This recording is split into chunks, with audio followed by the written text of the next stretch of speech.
How's it going, everyone? And welcome to a fully hosted episode of No Excuses on YouTube.com. The favorite show hosts are still Mariam? And Volosal, and we're here to bring you the latest news and commentary on the video games industry for the week that has been. Yes. With the full complement of people for once. But first of all, if you'd like to get involved with the show, you can do so by sending us email at noexcusesbtw@gmail.com. Or you can follow us on the Twitter at noexcusesbtw, or you can join us in our Discord server, which you can get to by clicking on the link provided in the show description underneath the show archive on YouTube. Yes. Meals indeedy. So yeah, back again this week after the holiday kind of snuck up on me and bludgeoned me over the head. It's kind of an indication of just how fast this year's gone when I just completely lost track of when I was actually supposed to go. Holiday, huh? I wonder what that feels like. It was great, and then I came straight back into the face of drunk cowboys and completely undid any progress I made. I wish I could go on a vacation. Yeah, but it was nice. Went down to the coast and got to see my my new baby nephew. Alright, actually, I'm just going to skip these cutscenes because I cannot for the life of me remember what the story of Bosnia was.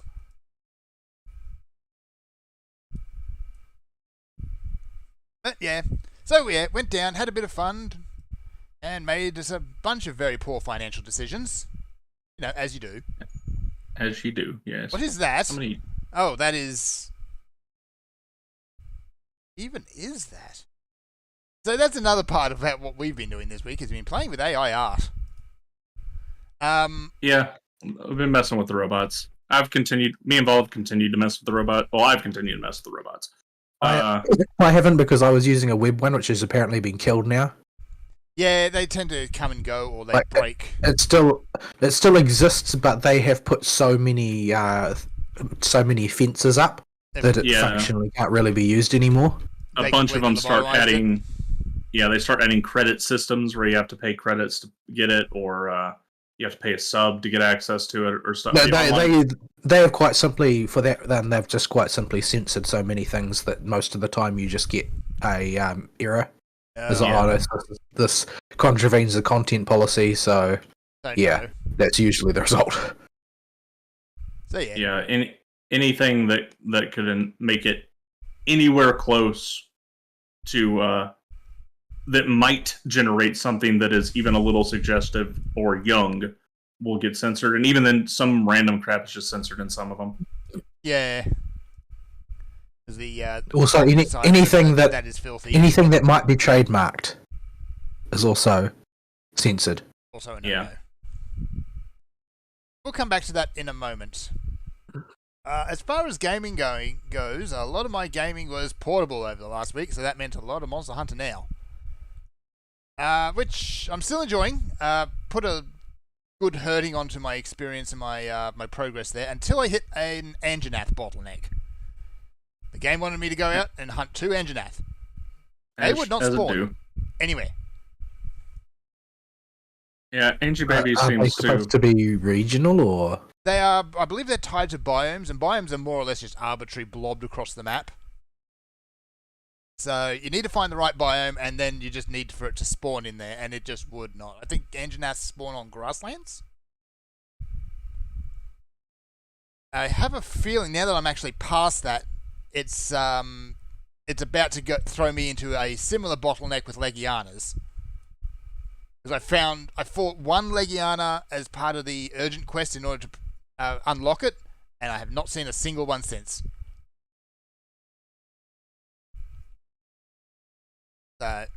Still, it's a good fun, and it's kind of scratching the Monster Hunter itch for now.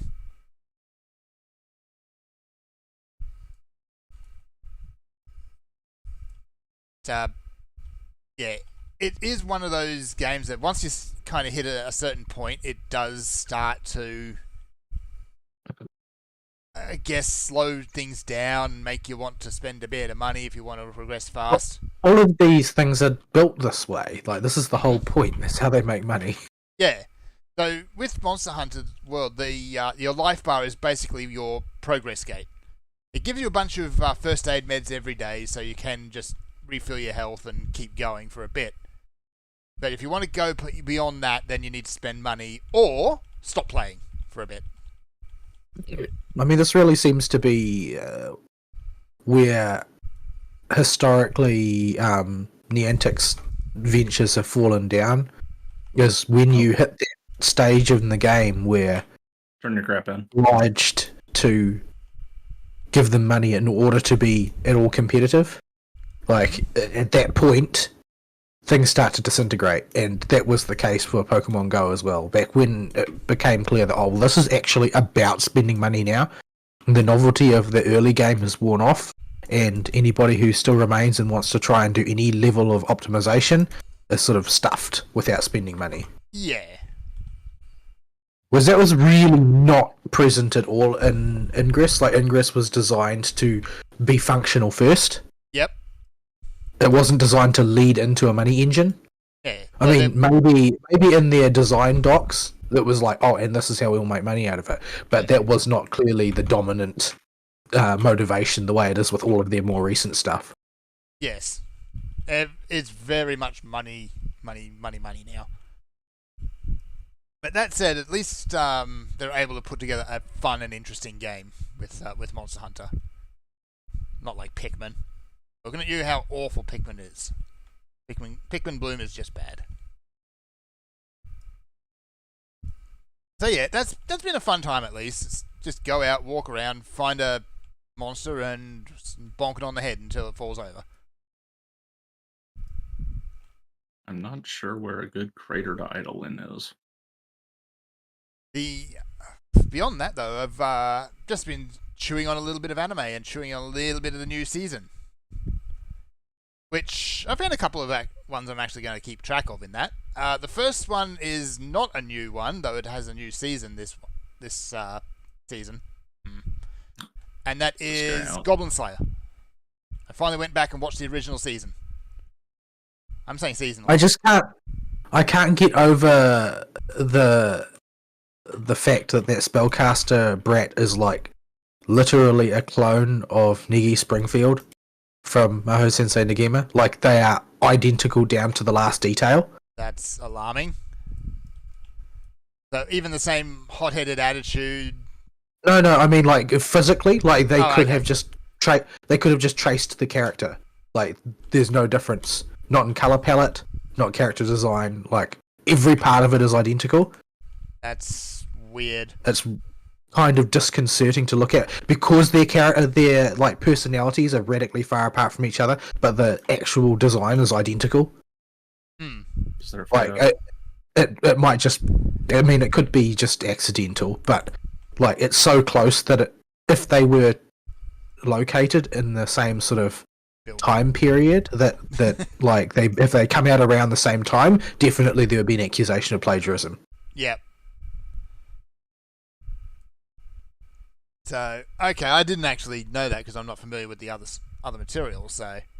Because the other material's from like 10 years ago. Yeah.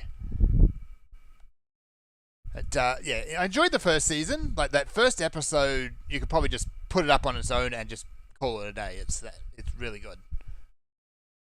The rest of the anime is still good, but I think it does lose a bit of steam after that first episode for a while. Kind of establishing who the characters are and all of that. But it still gets it has its high points. And it's nice to see something that's not like video game based fantasy. Well, it is video game based fantasy. Well, they talk entirely in archetypes. They've got Vancian magic. Yeah, they do. It very much takes a lot from tabletop rather than video games, for the most part, but Val, do you have Tank Stance on by chance? No, I can put it on if you need it on. I don't really, but yeah. Just So, yeah. I'm getting whopped. I keep getting my spells interrupted. I'm not gonna die, but as long as I don't have chain cast stuff, I can't cast anything. Yeah, but you do enough damage with chain cast that you can actually overwhelm threat. So That's bad. I registered us for the CE. Oh no, I didn't. Never mind. I can't register us because you haven't unlocked the zone it's in yet, Fern. Yeah, that's fine. Is that I'll up stay here behind and the kill Robbit. resistance rank, or is that behind story progress? Both, probably.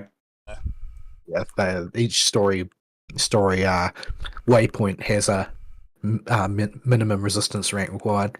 Yeah, because I jumped straight up to 15 after coming in here. So yeah, Goblin Slayer, it's good. I'm undecided on the second season so far because it's only been 2 episodes. But yeah, the first season is definitely worth a watch. Well, for characters without names, they're all very likable. They are.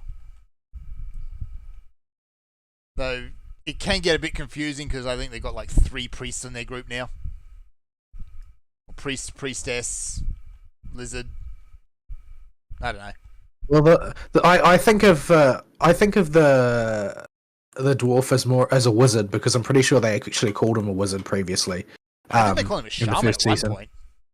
I think of the lizard man as a shaman Yeah. because everything that he does is ancestor worship. Yes. Which is very, very shaman. So yeah. Anyway, that's Goblin Slayer. It's good. Although yeah, that kid that they've tacked onto the group now either has to shape up or he's going to end up dead. Well, he's damaged goods, so He is damaged goods. But, yeah. But I mean, he's just like he's in a fantasy world, but he's the same as any teenager in the real world, and that he's got no idea about the real world. yeah. And thinks that things work the way in real life that they do in his head. Yes. So yeah, that's good. Other anime I watched, the one I think I'd love the first episode of the most so far has been Unluck Undead. I didn't watch that one. It's I heard actually that on it's Hulu something because, it's like ugh, is it like a suicidal character trying to help an immortal character die. Yes. die or something? So it's a world where there's people are running around with superpowers. Who, I forget what they actually called them. The protagonist or the main lead protagonist has the power of terrible luck. Anyone she touches physically, skin-to-skin contact, will be cursed with usually fatal bad luck. She decides that now that she's basically lived for one of the last things she wanted to, she wants to die. When she goes to attempt that, though, she runs into another such character who is the undead. She ends up calling him Andy. Because Go to the fate. and dead, I guess. It's a very bad pun. But It's a very bad pun that runs afoul of the difference between Japanese and English pronunciation. yes. And But, Dedu. he regenerates to such an insane degree that he is basically immortal. Alright, don't let any of the ice dude's conal attacks hit the little ice shard balls. Okay. Otherwise, this is gonna get fun. So yeah, the whole story looks like it's going to be the pair of them teaming up to find the most spectacular way to die. And in the undead guy's case, having it actually stick. Yeah, don't drop that on the ice shards around the arena. Oh, I did. That is not a ball. You said it was a ball. It's a cone. Yeah, a cone and a ball are very different things.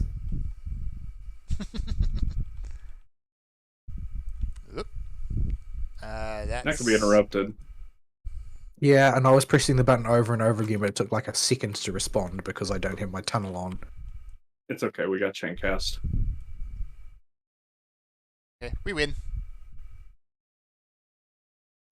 There is Seraph Strike and chain cast. Everything is always K. Okay. So yeah, I've only watched the first episode so far. I think the next episode might be up, but Bob doesn't have it yet.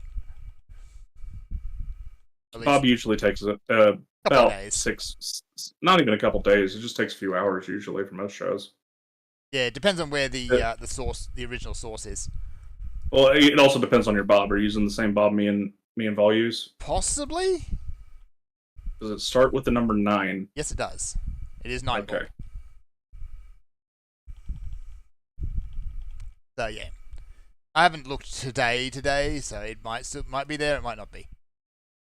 But yeah, I just like it. It's dumb, it's fun, and it's got a sense of style to it. But yeah, even though the story's kind of it's got a lot of very dark humor in it. We'll go with that. Also, a little bit of body horror, but they don't go completely overboard with it, so it's like it's very goofy in the way it's presented.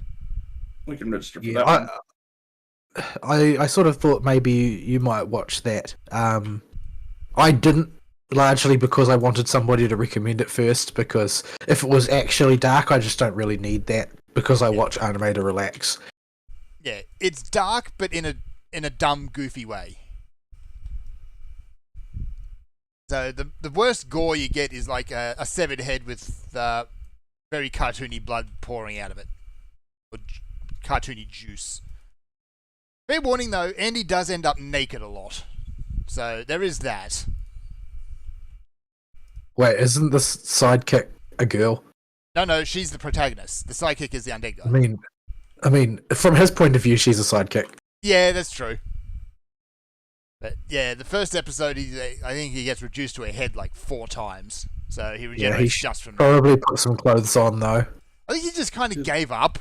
He wears pants when he has them, but yeah. To the CE. Comments. Hans. What should we know about this guy? It's a redo of the Force March death dude from the first one. I forget all the mechanics. Okay, this will be interesting then. I can rush you. Wang it. Wang it. Wang it. Do we have another tank in here, or do I have to tank? I see some tanks, I think. Okay. Tank. Oh, yeah, there's a gunbreaker. Yeah. 2 gunbreakers? Yeah, 2 gunbreakers. We got a fresh one, so people are populating it slowly. We're up to 28 now. Yeah. So let's just do this.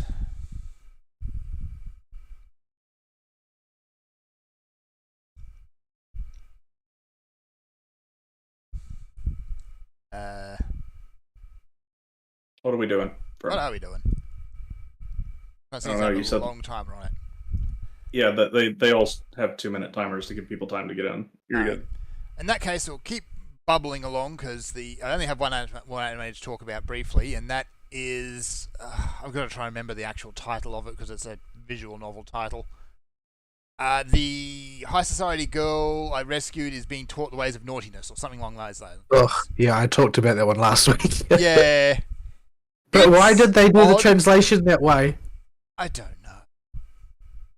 Like, I don't mind the show. It's kind of cute in its way. I don't know. It made me cringe more than anything else because it seemed like it was just a bit too wish fulfillment-y. Will fulfillment, yes. It looked a little bit like it was aimed at such an unreasonable premise that it was designed to be a fetish. Yeah, it's just very dumb. I think they may be trying to set up some sort of romantic plot or something like that out of it, but it's too dumb. I think that would be a terrible idea because it's one of those things with a really skewed power dynamic. Yes. Yeah, but the second episode does not improve things either. I've only watched the first, but it made me cringe. Yeah. And yeah, I'm not really sure if I want to keep watching it because it didn't really supply anything that I thought was valuable. It seemed a bit thin. It seemed like there wasn't much to it beyond the premise. Like a lot of stories will hint at something beneath the surface and then they will expand on that later. Like Helka's a good example about that. Yeah, but in this case, nope. But no, this one was just totally shallow. It's like, oh, there's this cute girl and he's going to lavish a huge amount of attention on her and she's going to reciprocate with thankfulness in response. It's like, that's not really enough to fuel a show. Yeah. Maybe they're going with somewhere with it. Maybe they just want to be, I don't know, twee, I guess, trying to be cute in a very strange way. Yeah, well, I mean, if you're going to be cute, though, there's no reason that you can't do something else at the same time. Yeah. So I might watch one more episode of it, see if it's actually going to go anywhere, but it ain't looking good. Like, the premise I think is kind of fun is like corrupt this girl to make her just a complete brat in a reverse of the usual tropes, but I don't see him going that way. I see it honestly kind of sneaking slowly towards Stockholm Syndrome, honestly. And yeah, you don't want that. That's creepy. How do you get rid of Doom? You gotta land in the circle with your force march. Oh. Yay.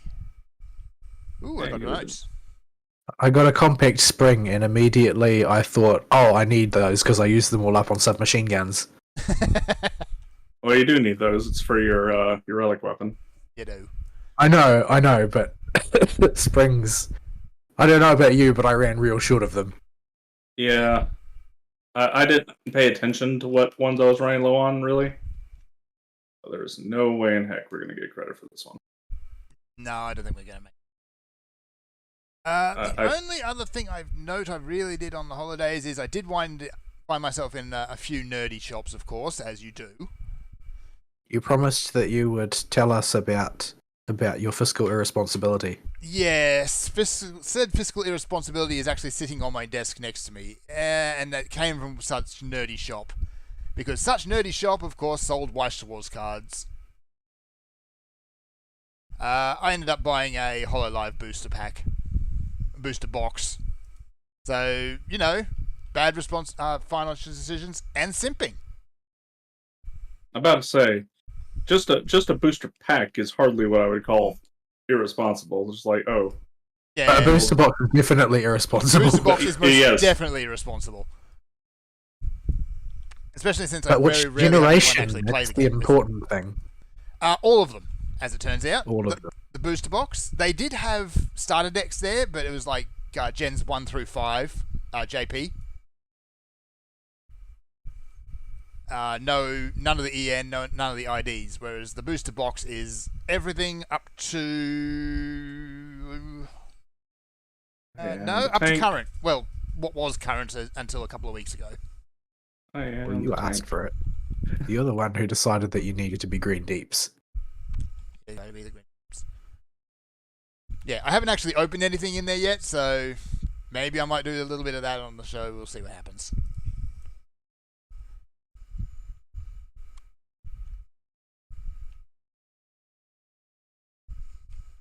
Oh, bad. Okay, good. I don't actually remember this critical engagement at all. What do I? I don't remember seeing that. When did that happen?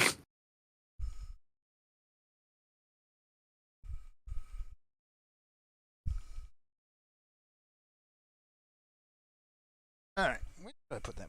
I thought I had it on my desk here, but I think I may have put it away.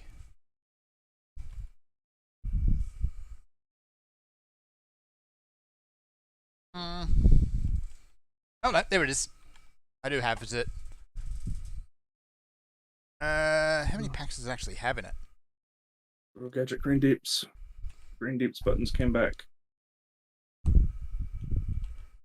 I probably would have kept collecting it, in spite of not having anybody around to play with most of the time, if it were not for the fact that it's so hard to procure singles because the print runs are so small. Yeah, you really need to dig. There's a few websites out there that do them, but you gotta really find them. Having spent a little bit of time doing research on the whole process back in the day and where there were communities in that, the English-speaking community is almost entirely in California, and the psychology of most of the players and collectors is to simply buy booster boxes until they have max copies of the entire set, the entire release, and then just keep them indefinitely. So basically very few singles, ever get flushed out onto the market relative to the amount that are printed, because the majority of people collect an entire set. That They sounds don't. like the sort of thing that Just would get make the ones they want for a Bushiroad hit. incredibly happy. Yeah, never mind the fact that because the majority of the player base is in Cali, you're going to run into the issue where you have California prices. Yeah. Yeah, I mean, people who live in California have a different psychology on what price means. Oh, I thought this thing was dead, but apparently it wasn't. All the better to get some more credit towards the completion. Getting a good number of treasure boxes this time around. Oh, we are bouncing around between fates and critical engagements, Yeah. and just killing robots in between. Because you need to get the Raiden map. I do need to get the right amount. Do you have 25 clusters? I'll tell you once we finish fighting. Because if you do, you should go get the Raiden map. Let's see, Zadnor clusters. That cluster. They're in currencies, aren't they? No, they're in the UI. No, they're on your little red window. Oh, there is. Yeah, I do have enough. I would go zip over there and get it because we got a critical engagement to get to. Get that map. So yeah. So yeah, after this CE or before it, if you think you got time, just hit the or right next to the base. You can just run back. Yeah, okay, we'll do that, and then I'll run over to the base after that. Water snakes do a donut on top of a player. Wind snakes do a knockback, and red snakes do point blank AoEs. Okay. Wait, what are we doing? I'm very confused. On Serpent's Wings, critical engagement. Oh, okay. I'm not even registered for it. Oh, I don't know why I didn't mass register us. Uh, Sometimes I do that. okay, kind of weird, Yeah, but all right. Y'all might have to join manually. Yeah, I just had to register myself and come in. It's weird like that sometimes. I don't know what causes it. Alright. Open the packet. How many... So have you opened the boost? Have you opened them yet? No, I haven't. Oh, I see. So, it actually has a promo for Buki on top. Shirakami's secret base. So that's just straight up a promo card sitting on top of it as I opened it up, which is nice. There are 16, I think. But doing those in a fight is not a good idea. Yeah. I gotta find a safe spot. Might want to, if you want, what you could do is you could wait until like a rantathon or something and set up a camera ahead of time and pull them down. We do have a rantathon, yeah. Coming up. So That might be. Right, we should really discuss that because we need to make plans. We do. Yeah, it's in December, so we've got a bit of time. Especially because I would like to actually go and visit my family at some point, since I haven't seen any of my family in 3 years. Yeah, you probably should do that then. It's not a matter of just that I should. It's a matter of it's been absolutely impossible because my workplace will implode without me. Yeah. Oh, that was very poor donut stacking. Oh, I saw how bad that was going. Yeah, I saw how bad that donut stacking was going, and just sure casted that. I'm like, I'll just let that happen. It was going to go bad no matter what happened. Uh-oh. I don't know what's going on. Oh, we didn't kill anything. I don't understand how this works. Oh It's okay. no! Yeah. Got a res fern. What mayhem is this? Thank you. Yeah, you'll get to do these snakes a lot if you do Dalradia. I think we gotta kill one of them. or a few of them. Yeah, we gotta kill the middle one. Now we got a safe spot. I want to turn my DPS on, but my DPS involves Seraph Strike, which will drop me right on top of the snakes. Which we don't want to do. There is no. Oh no. Oh no, that did not go where I thought it would go. Nobody killed anything. Nobody killed anything. We didn't make a hole. I forgot we had to make a hole. How did you forget? We just did it. We just did it a second ago. I forgot we had to make another hole. Alright, so I'll put those aside for now. We can maybe use those as Rantathon content. I'm not sure who I raised. I just clicked on a dead body. Yeah. I'm not sure actually out of booster packs. Can you still get signed cards? I think you can. It's a standard feature. I remember seeing. I didn't actually watch the clip, but I remember seeing thumbnails on whatchamacallit, YouTube of various Hollow talents opening them and getting signed ones. So, and they're signed by the talents, which is. Yeah, I'm kind of in a death loop at this point. Because I don't get healed before I get smacked again. Yeah, I'm currently in green deeps mode because we got to kill them before these casts get off. Yeah. well, is that going to happen? We're cutting it pretty fine. I ran out of mana, so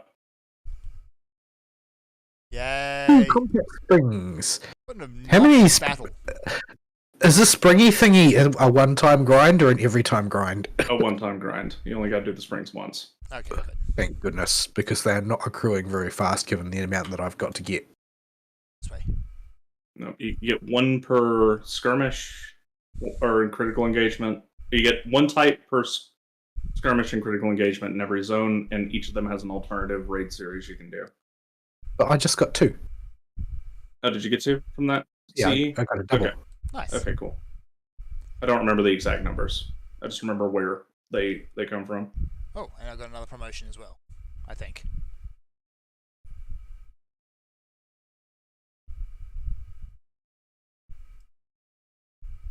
There it is, another promotion. So I'll bank that. Get your map. Get my map. I am feeling that that movement speed. Yeah, you will. I would not want to be somebody who doesn't have the map in Zone 3.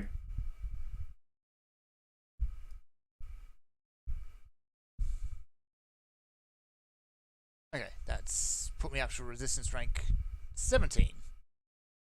Oh, my crap is on cooldown from fighting the snakes. Clusters for items. Let's see. Zadnor riding map.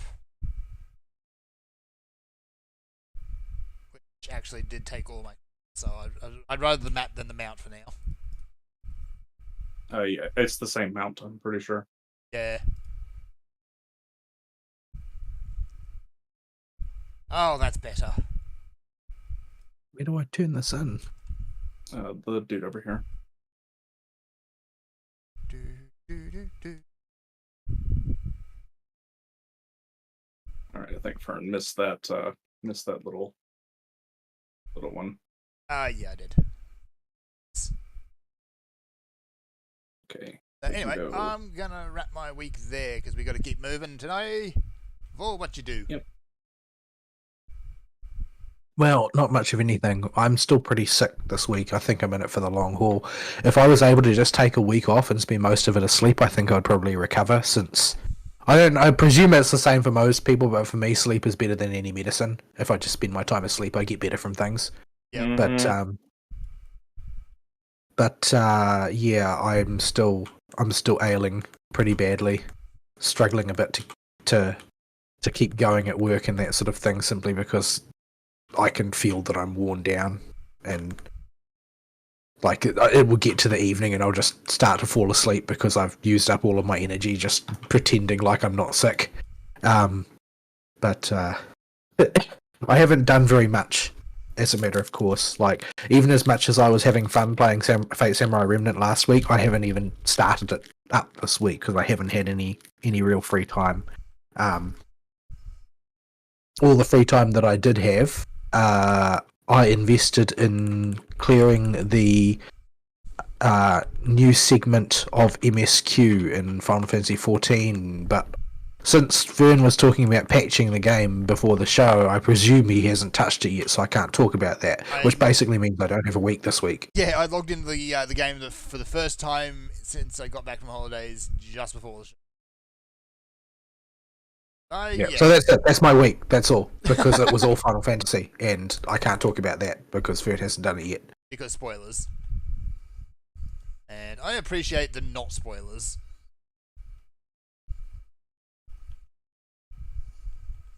And much in the way Ari said last week, I don't really want to say too much about the experience or what I thought of it because it might unduly colour the opinions of people who haven't had a chance to try it yet.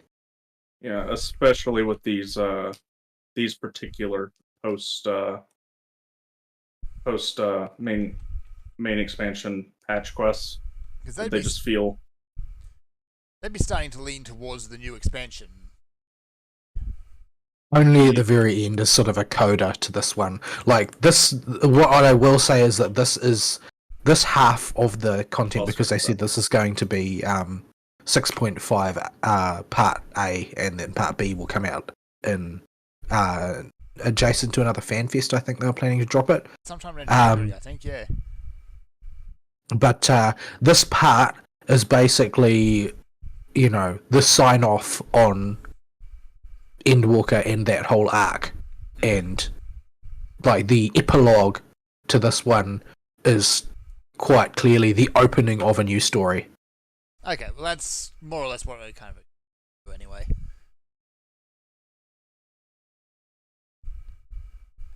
It does make a bit of sense that they split it up in that case. Just let people enjoy the ending of this story before throwing them straight into the next one.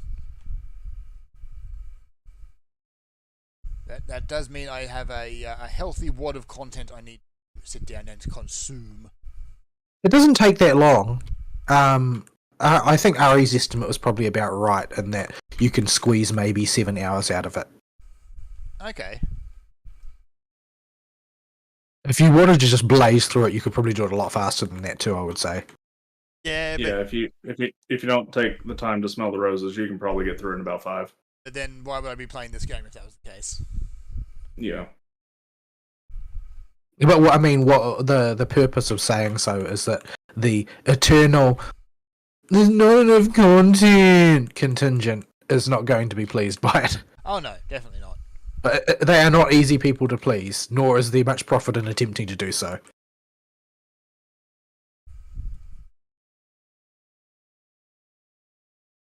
Alright, I guess we're skipping that week then. So, Ari, what do?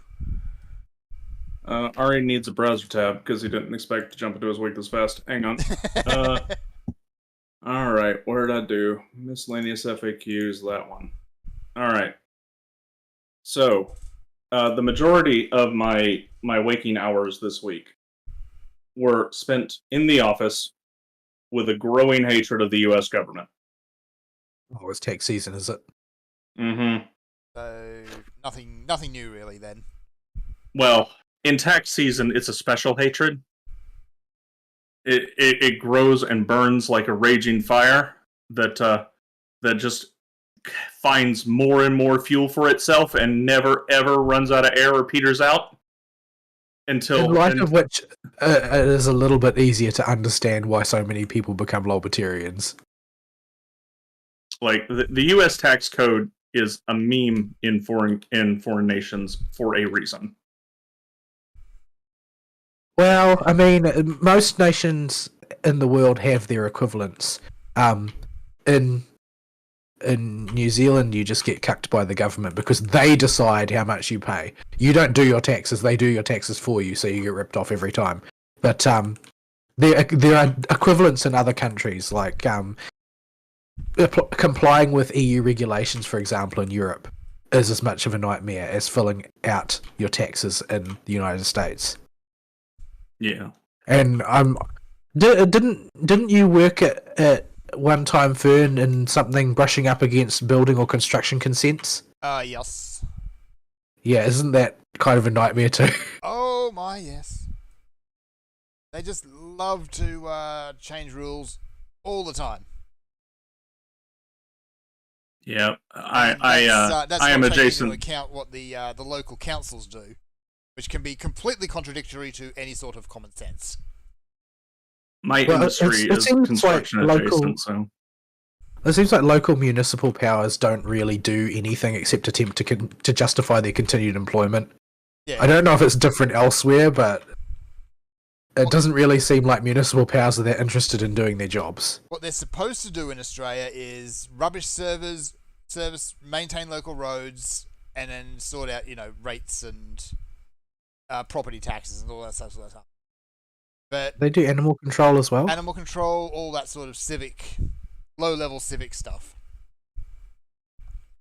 But Oh, yeah, they have a critical really engagement. nasty habit of overstepping their bounds. By a Now, lot. who manages resource consent? and a fate. Resource consent is on the state. Right. That's all tied into Right, state title as well. Because we've got two types of local council. We've got regional councils and district councils, which they sound like the same thing, but regional councils deal mostly with natural resources, and district councils mostly deal with municipal services. Yep. So yeah, thankfully we don't have things like police, fire, and emergency services are not the purview of local councils for us. Because oh boy, imagine what sort of disaster that would cause here. Oh, I'm so dead. Yeah. Fern resume. Where's my res button? Where are you? There you are.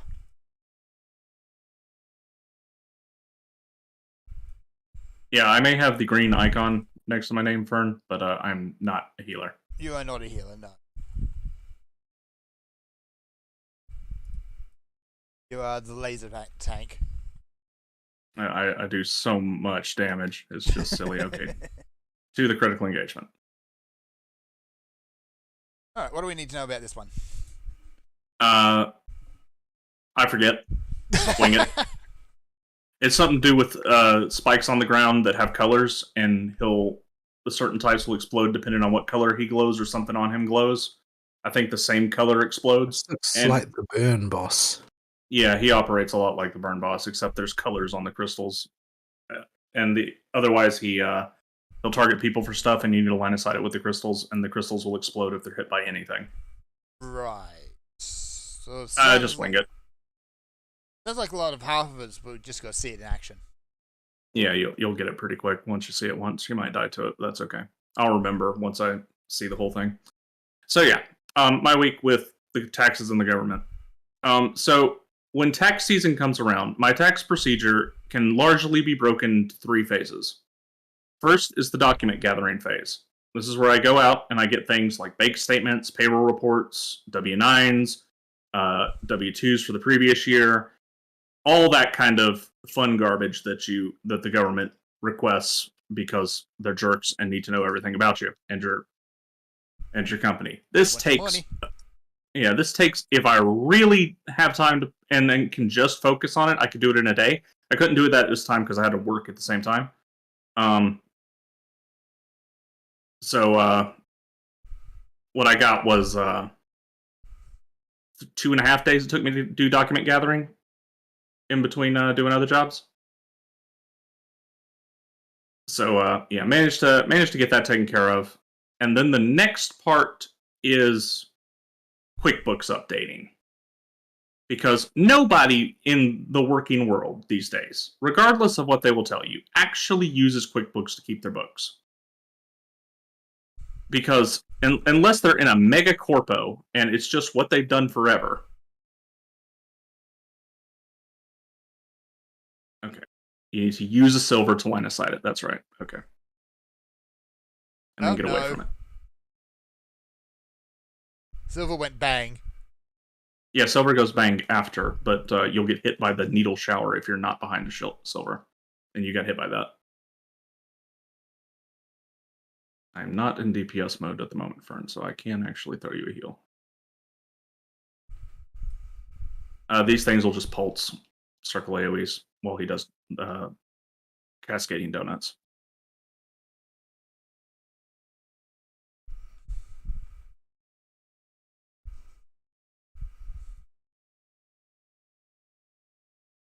Okay, green DPS mode, go.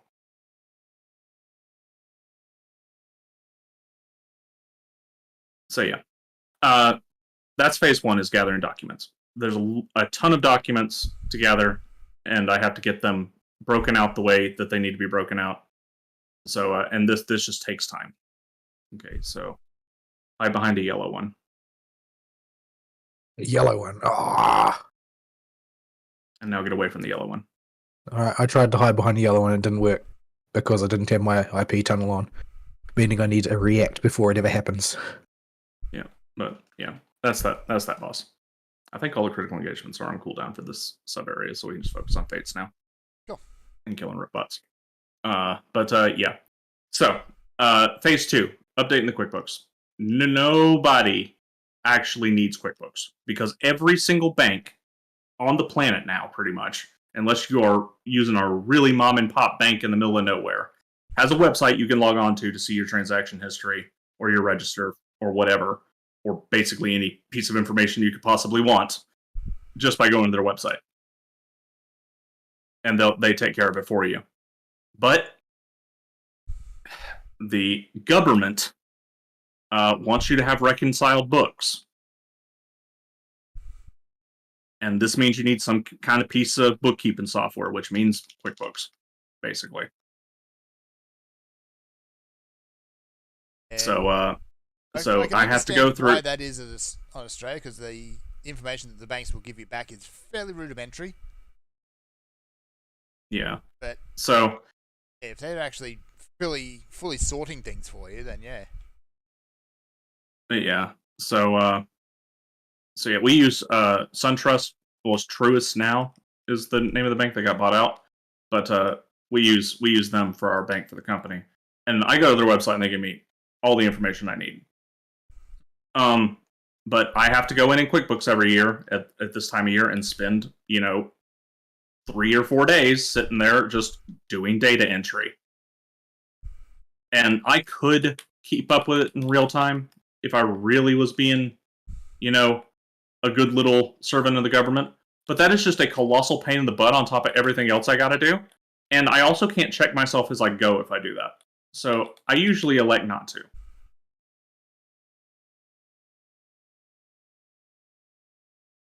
And instead just do it in this big all-in-one burst at the end of the year come tax time. And I prefer to do it this way, but it does mean during tax time there is this huge burst of extra work I got to do. And there's just not a whole lot to get around that boss fights up.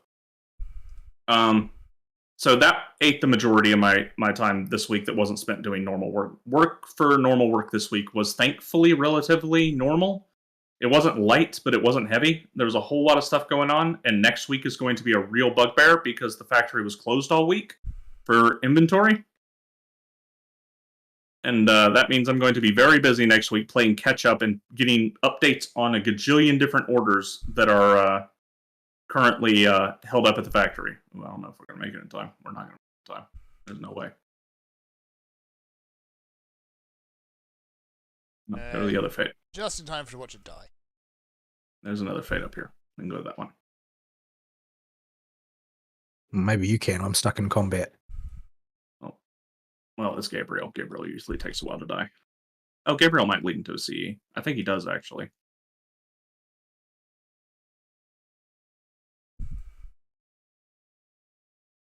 That's okay. You should be able to mooch our progress as long as you can whack it. And I'm in laser kaboom mode because I have aggro.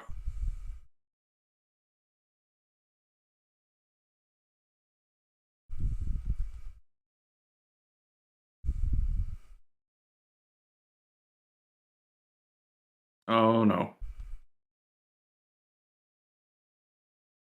Hang on, please hold. I am trying not to die while I have many things chewing on me.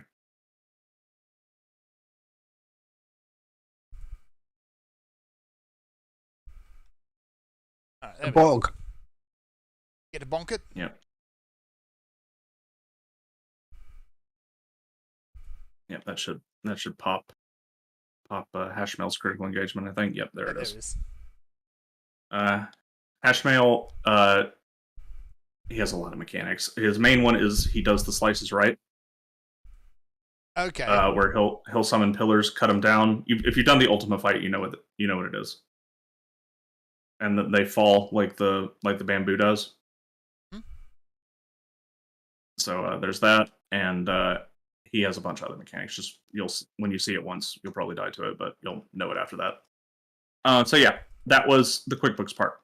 And the next part is the part I dread the most, even though it's a lot less work than the QuickBooks part. And that is breaking out the Amex charges. Filtering out the DLC purchases. Yeah. Yes. How much of the garbage on here that should not be on the company card can I write off as a company expense? And how much of it do I just have to ding the opossum for? Okay, to the critical engagement. Yeah, it is not a fun time. It isn't help because the opossum will make partial random payments on the Amex card without telling me, which means I can't check my math because now some charge on the Amex card will be where a payment amount ends and it'll just cut it in half.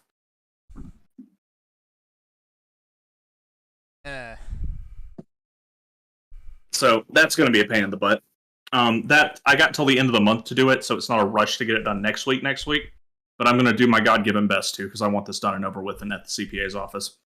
And that'll be done with the initial phase. The next phase, and breaking out the Amex card the time is totally random. It depends on how stupid the opossum was this year. The next phase is send it to the CPA and let them send me questions about stuff in the QuickBooks and on the Amex card. What are these charges? Can you clarify this? Do you have the stub for this? Can you scan it? Stuff like that. And see what extra documents they may need this year, because who knows what legislation got passed.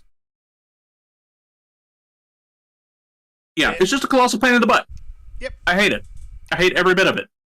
And when you're in a small family business with functionally 2 employees, well, 1 employee and 1 opossum, I have to do the bookkeeping on top of my actual job, which just kills me.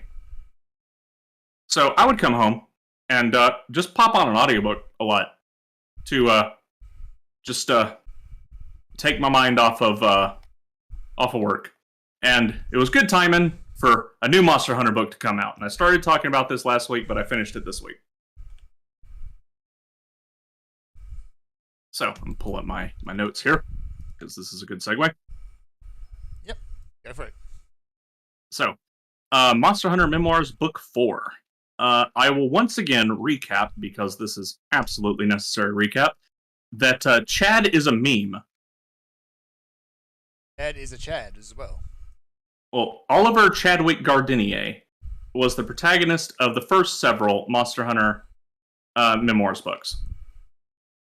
Oliver Chadwick Gardenier is what happens when you get a character that is written for ideological reasons from the right side. Okay, these things are going to get slices righted. And they're going to get slices righted. The way you describe him doesn't sound very right-wing. It sounds libertarian. Yeah, it is. And I mentioned this in my write-up. I posted in the other media board. Don't be on the side of the hand that's glowy.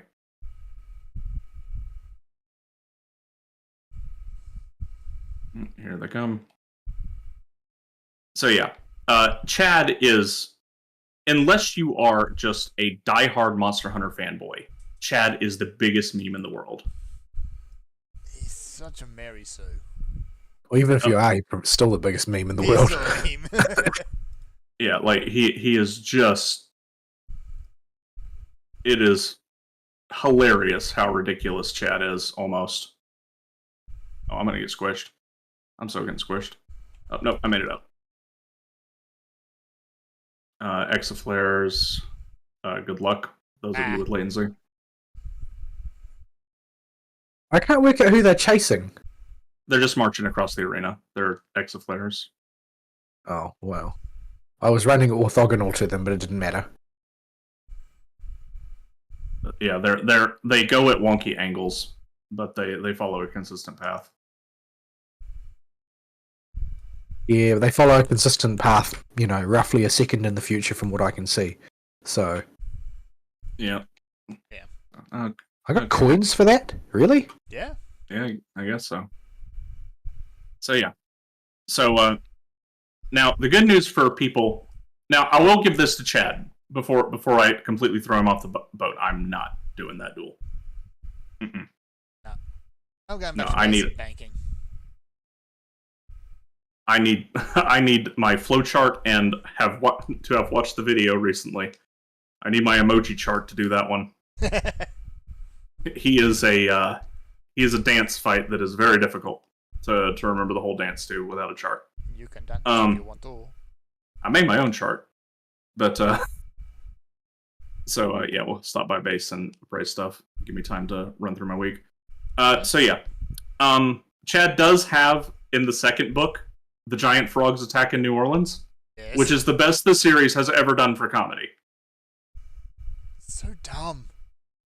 Where the giant frogs attacking the Superdome and Chad having to have his butler get him a helicopter somehow through an old military pally nose to fly him up to the top of above the Superdome and try and snipe the giant frog. Yeah. And before that, you got the giant frogs hopping around the. Is this like are these giant frogs doing this for a reason, or is this just like giant frog season, like in Konosuba? It plays out like a more morbid version of the giant frog season from Konosuba, because the frogs do eat people. But so do the ones in Konosuba.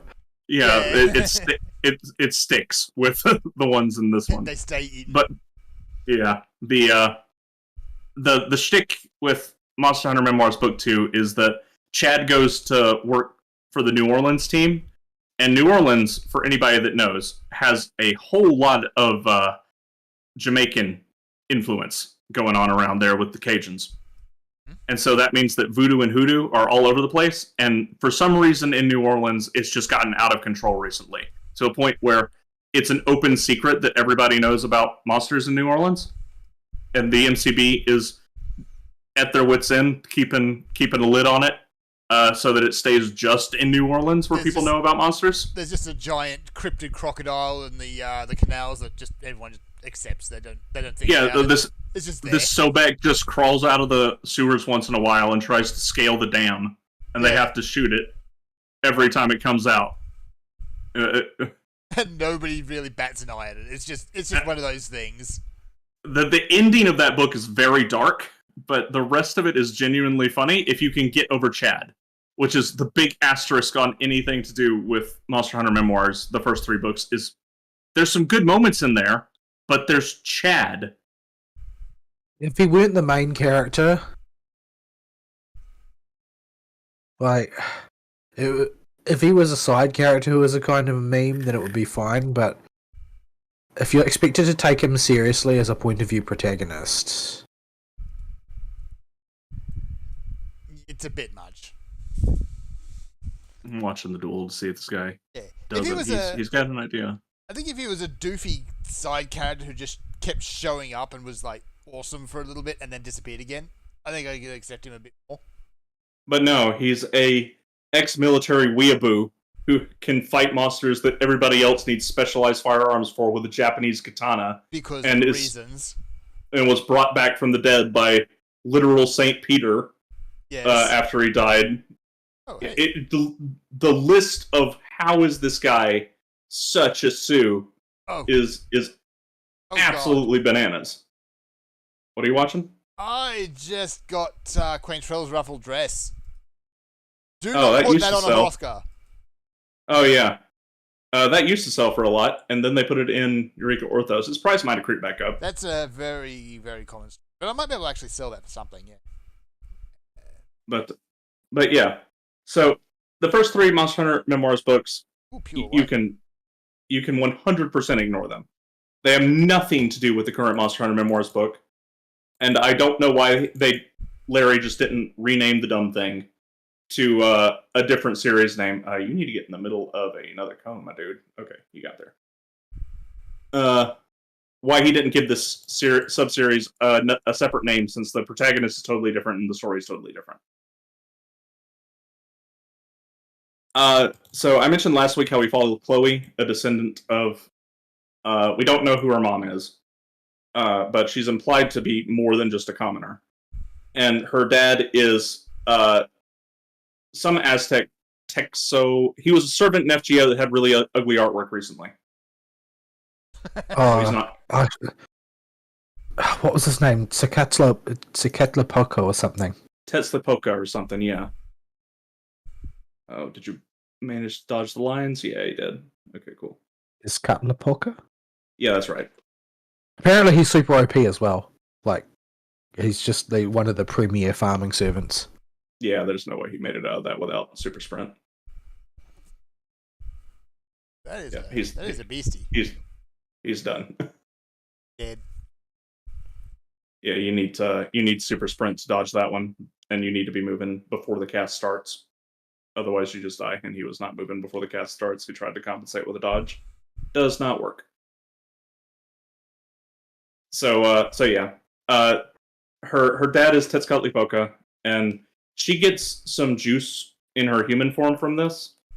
But it's not. Oh, that one just ended. And I've got ads on me. Might as well kill them. And it makes her live longer and be slightly more durable and give her a little bit of extra strength, but doesn't seem to really jack her physical abilities like being a werewolf in that universe does. So she has, other than her longevity, she doesn't really get to showcase her superpowers very much as a human. Well, I mean, if you look at, like, Greek myth, demigods sort of seem to run the gamut in terms of power level. Yeah. Like, some of them are Heracles and some of them are not. Yeah.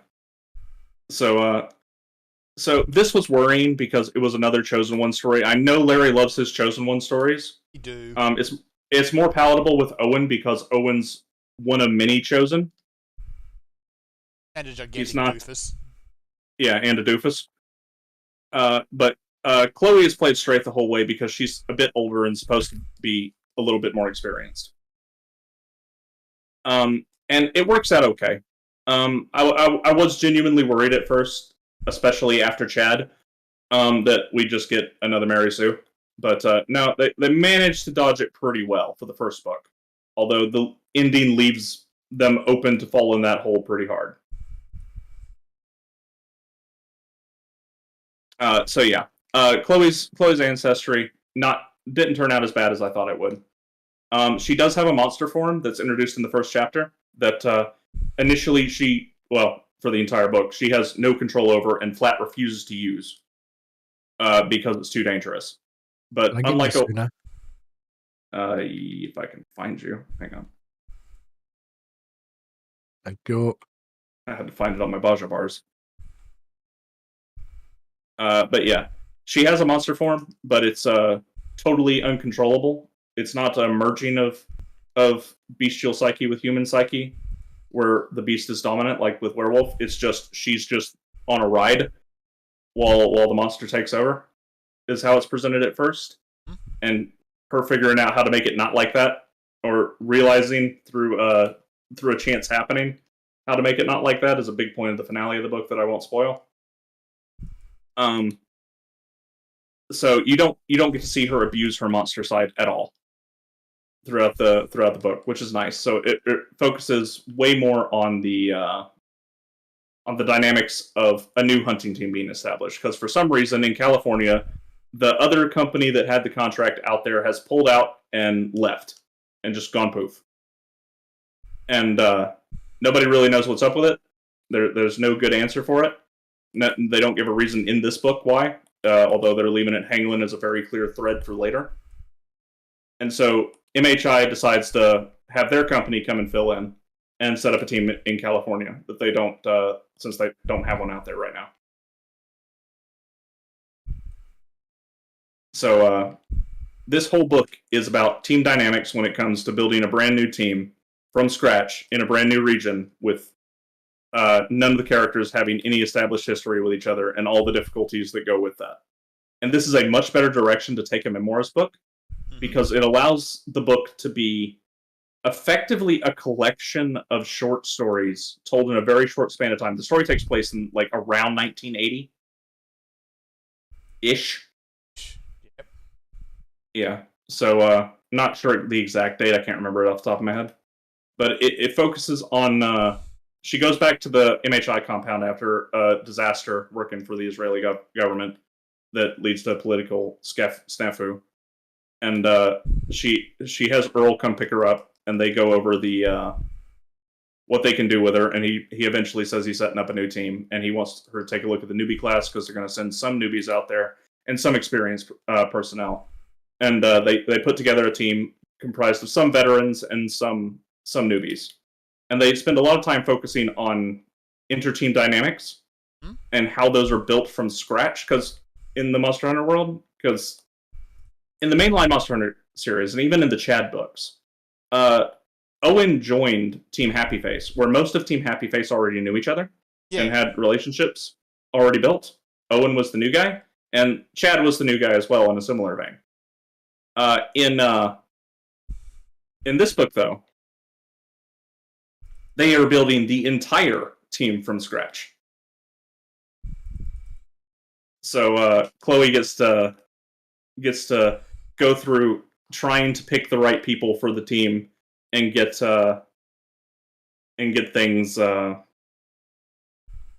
rolling for her and the team over there, and a lot of the conflicts that break out with the appointed leader, because Chloe doesn't want to be the leader of the team, is not grown into his role yet and makes some really dumb mistakes early on and gets himself injured and stuff, and his other employees have to compensate for him because he's been KO'd and is stuck up in the hospital. He died. It's fairly early, and it's the first one of these little short stories, but he gets injured fighting a giant angry beaver. And like the most for a Monster Hunter team lead, one of the most embarrassing things that can happen. Like this no-name, nothing monster, because he didn't communicate his plan effectively. Just wound up injuring him particularly really bad when he had to step in and remedy the situation. And it goes. Eventually, they figure out Chloe's heritage and all the interesting drama that comes from that. And it's fun to see them go through this with from scratch in that universe, because they haven't really done that before, and it builds up a whole lot of other small parts of the universe I won't spoil. But yeah, that's the main overview of the book that I'm willing to go into, because any more will start getting into really spoiler territory. As opposed to the audiobook. As opposed to the audiobook. This narrator might be in the running, or the worst audiobook narrator I've ever heard. The only one I can think of off the top of my head that's worse is the guy's girlfriend that did that one arc in Worm because he was somebody's girl, or because she was somebody's girlfriend. Yeah, but at least she doesn't call herself a professional narrator. No, she's not hired by Audible as a professional narrator. She's just somebody's girlfriend. Yeah. Like but the Hyperbole. That wasn't her, thankfully. That wasn't her. That was a fairly normal reader that just had never seen the word hyperbole before, apparently, or never said it. Never said it. Why is it, by the way, about Audible readers and none of them can actually say row, as in a fight? They always say a row. Stop it.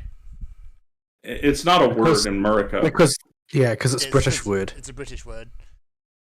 And Audible probably sources most of their dudes in California, so Most of them are American, yeah. American. Her fate down there. So yeah, this narrator can't do a male voice to save her life, Oh dear. and there are like 3 girls on the team and three or 4 boys, and she cannot do a boy voice, and her girl voices all blend together super hard. There's nobody told her this, like, because if you just can't do the voice, there are other approaches you can take, other ways of applying an inflection to let the reader know you're being somebody else right now. Like, you don't have to do a voice. That's not the only option available. Yeah, You don't have it's the vocal fairly range to do it. You're better off not doing it. yeah, it's fairly standard in the audiobook world for the narrator to do a voice for each character. But Yeah, some are Man. better at it than others. Let's just say.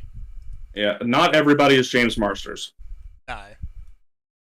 Like, not everybody is Oliver Wyman. And this girl, holy crap.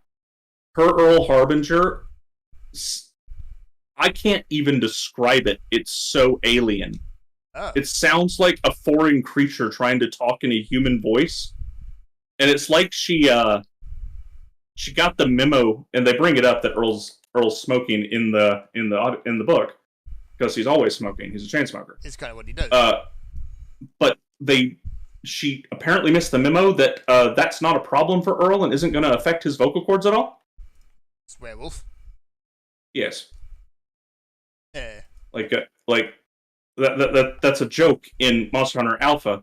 Is when he loses his wolf juice and somebody tells him, smoking those things will kill you. He goes, "Crap! They actually can now." Yeah.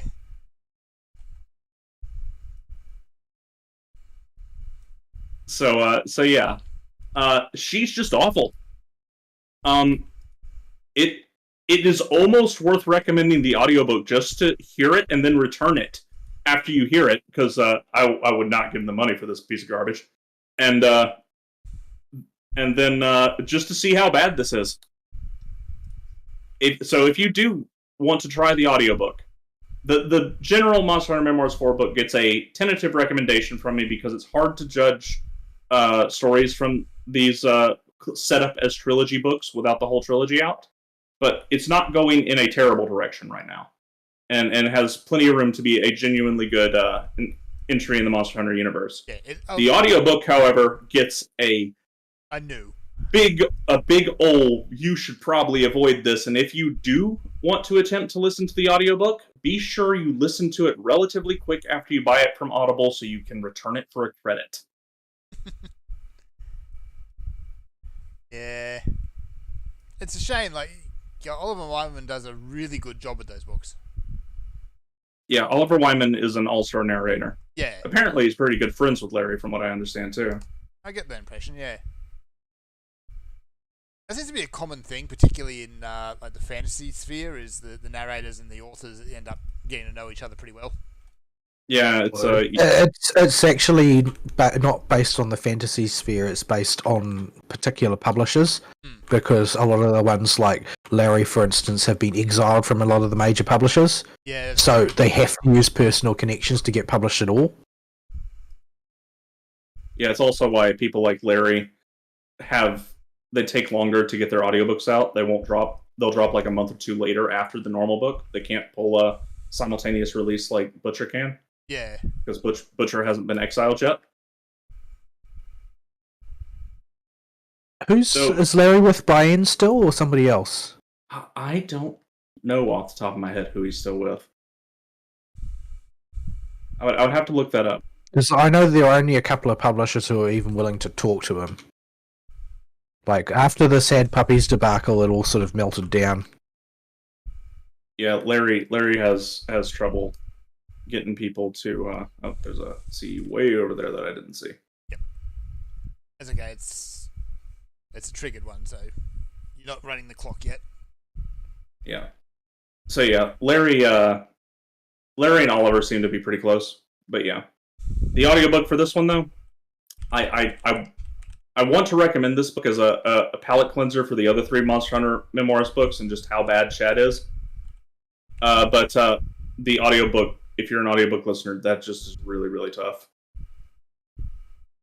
Like, I managed to stomach my whole way through it, and when it's just Chloe talking, it's okay. Or given her inner thoughts, because the book's in first person, like it's tolerable. But man, the second too many characters are talking at once, or the microsecond a boy has to talk, especially Earl. That Earl voice is just the first thing you'll notice if you go to the Audible reviews for this book is going to be that people are like, "Holy crap, this Earl voice, yo!" Is that bad? Yeah, like it is literally the first thing people comment on. Oh, Chaincast is still on cooldown. It's okay, I got.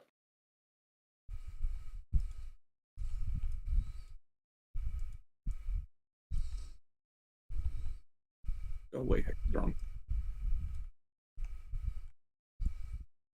All right, that should be enough to complete the Yeah, we should engagement. Yeah.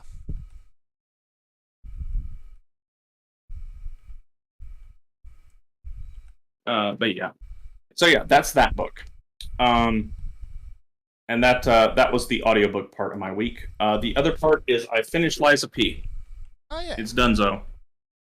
I mentioned I was almost done last week. I wrapped it up on Sunday, and while I was listening to the audiobook, I zoomed through on New Game Plus and got all the achievements. Did you get to kill all the furries? Yes, multiple times. Yay. So yeah, that's Liza P. We can quickly go over, I suppose, as the last little bit before we get to the news. Since Vol didn't have a week, I don't want those. I want that page on the wiki. Your butt's getting chewed on. Yeah, I see that. Right, this is what I was trying to pull up earlier. There we go. Can I grab the edge of the screen, please? There we go. All right. So I'm gonna be not doing green deeps here. So we'll just do some one at a time pulls while I go through this. So first, I'll talk about the game in general, and go through a real quick touch on each section of the game, because it's pretty easy to do that. First, you got the introductory bit leading up to the Parade Master, which is your tutorial. Well, you still literally have the tutorial windows popping up.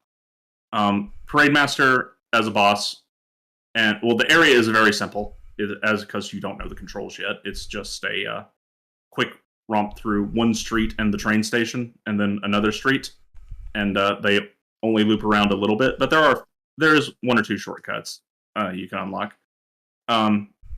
With that just gets you used to the controls, and then you get to the Parade Master boss. And Parade Master is one stock unit tutorial boss. Most of your challenge with Parade Master is going to come from you don't know the controls yet, and you're not sure what the heck the parry timing is. And this boss is going to get you kind of familiar with it, but more than likely you'll bumble your way through before you've fully mastered it. And this will get you hung up on some of the bigger trash enemies in the next area, which is through the city streets and through some rooftops, until you get to the police station. Or rather, you get to the hotel first, which acts as a hub, and you'll be able to return to the hotel to level up and access the vendor and upgrade weapons and stuff, which is fairly standard now in most of the Souls games. And then you'll move through the city streets on the rooftops, and you'll get to the second boss, who is going to sit you down and probably won't have you master the parrying or how to avoid damage, but he's going to get you fairly comfortable with the idea. Because until you can do it to a good chunk of his attacks, he's not going down. He's a proper consumables. Yeah, you can do that. Consumables are really overtuned right now. And you can summon the Spectre, but I'm talking to people that are actually planning on playing the game. Because these games always only have, about 5% of the player base then. Yeah, because I'll get to that. But yeah. You can summon specters for most bosses, and they buffed them in the last patch substantially to have enough health where they can tank the enemies for you nonstop, pretty much. And this means that what you call it?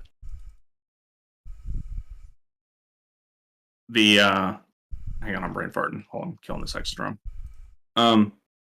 This means that you can sit back and chuck consumable items, which have really high base damage on them for some reason. And this is a perfectly viable strategy for every single boss in the game that allows summoning. Oh, is there a seat? Is there a fade over there? Mm-hmm. All right, I'll head over there in just a sec. Let me. Don't know if we can get there in time. That's a question. I just pulled a bunch of dudes because I'm trying to do two things at once. But yeah. So yeah, the first boss of the game is the police mascot boss or robot, and he's a proper two-phase fight with his second phase dropping lightning puddles wherever he does his big attack set. And he is going to sit you down and learn how not to get hit by status effects, how to watch for additional effects on attacks, and learn how to parry a good chunk of his moves. And until you've got a fairly good grasp on it, you're not getting past this guy. He's going to sit you down and make you learn. So a lot of people, the drop-off rate is something like 30% on this boss for people that finish the game. Because, yeah, you're not getting by him without...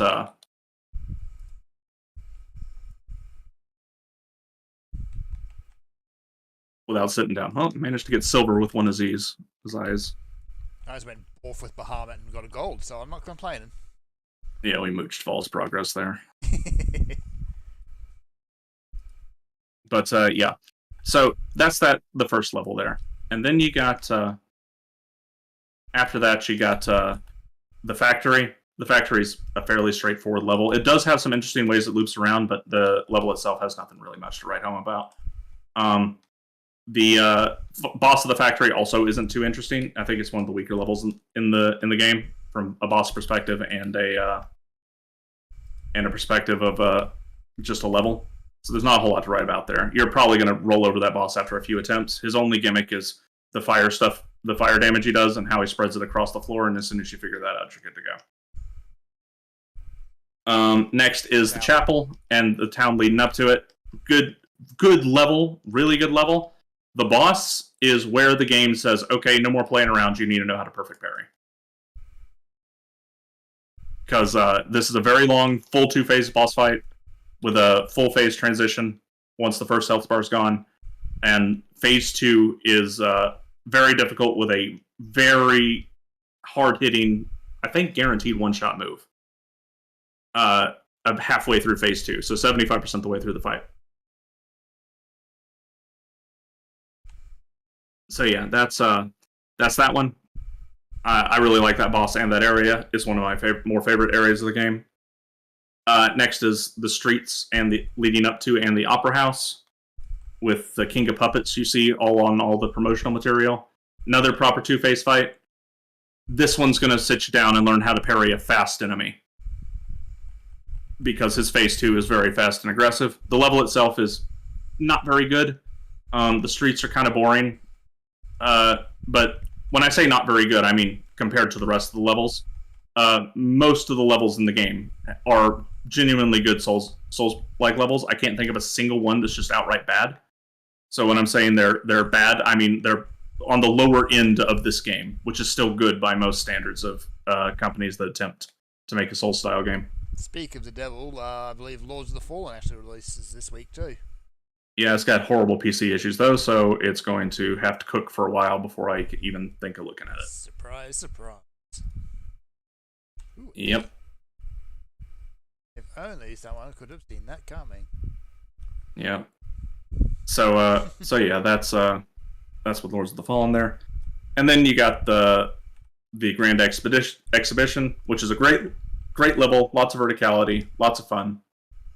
Boss is Champion Victor, one of the weaker bosses in the game, who people seem to love because he's, quote, not a two-phase boss encounter, but this is just not true.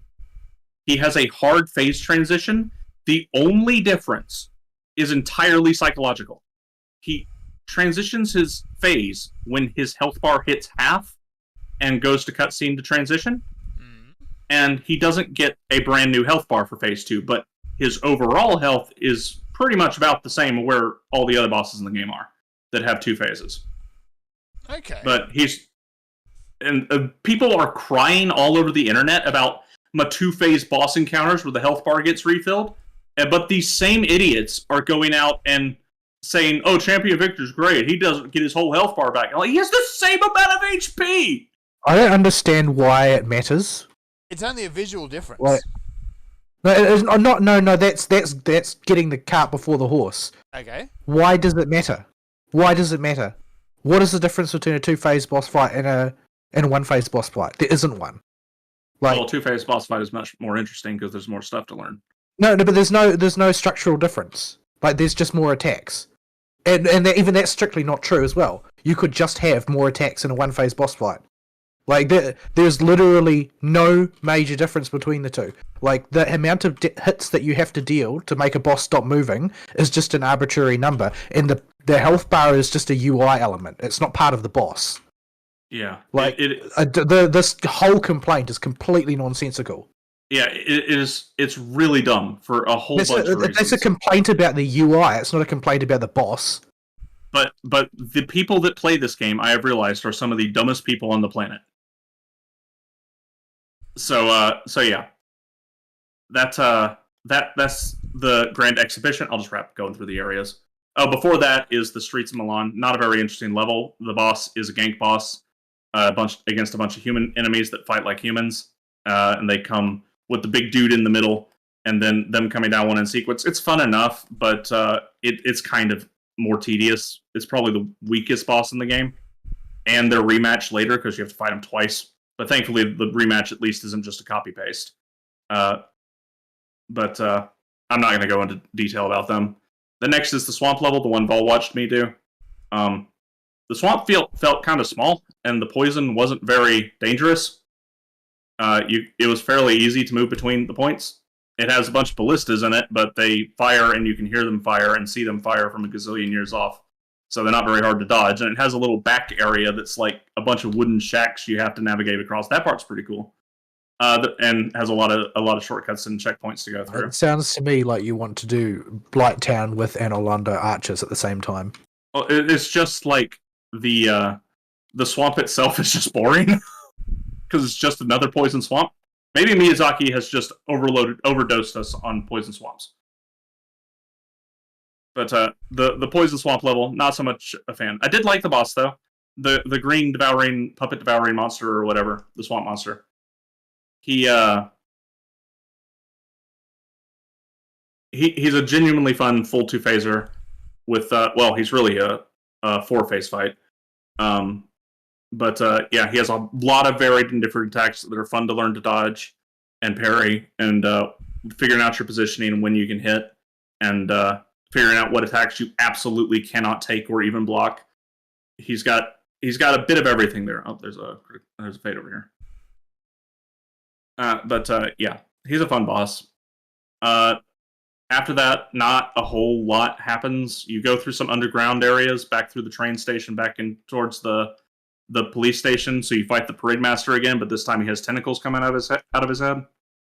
It's just the parade master again, except now all of his attacks have one extra hit because the tentacles will go flap whenever they fire. Oh no, not flapping. Not flapping. So not a whole lot to talk about with him there. His level's okay.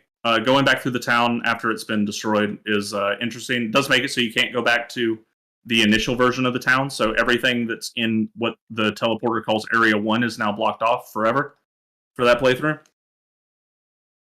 And then you get back to the hotel, and spoilers, the furries killed everybody, or tried to kill everybody, ransacked the hotel, and everybody had to go lock themselves up in Geppetto's room, and now you gotta go figure out why the furries attacked you and kill them all. Because they're furries. Well, this may be enough motivation for some. It's apparently not enough motivation for the hotel residents until they attack. It's like, killing furries is its own reward.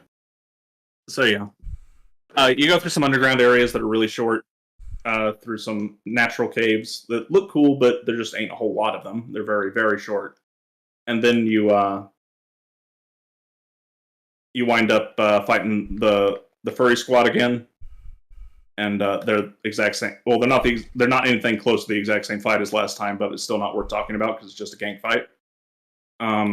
Although you can minimize the gank level of it considerably by the way they behave, but I'm not going into their specific boss mechanics here, just a general overview.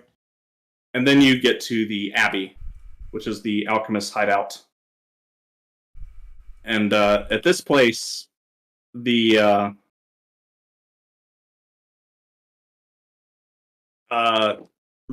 alchemists that are making all the puppets all researching the juice that makes the puppets come to life anyway. They have all kinds of fun stuff going on. The whole level is really good. Lots of verticality, lots of rooftop running, lots of big castle walls to scale, lots of big fun set pieces in the final area. It's a good level all the way through on both halves of it. Even the final tower climb, which is fairly straightforward, but still a lot of fun just because it's filled with really tough enemies on your way up the tower. And the first boss you get to is just what's her name?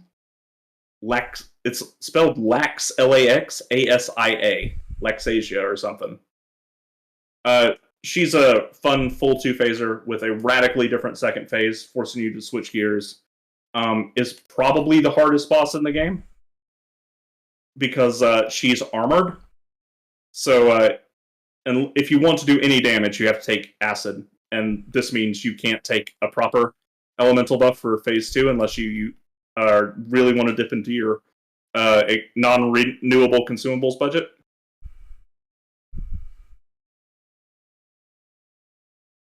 So, yeah, I had a lot of fun learning her attacks, and she has a massive health pool and does a lot of damage, and she's a lot of fun. Then you get to the penultimate boss, who is, I guess, spoilers, although it's a Souls game. Do we really care about those? He looks like the Hunchback of Notre Dame, and his attacks are disjointed and wonky, and if he was the final boss of the game, I'd be kind of mad.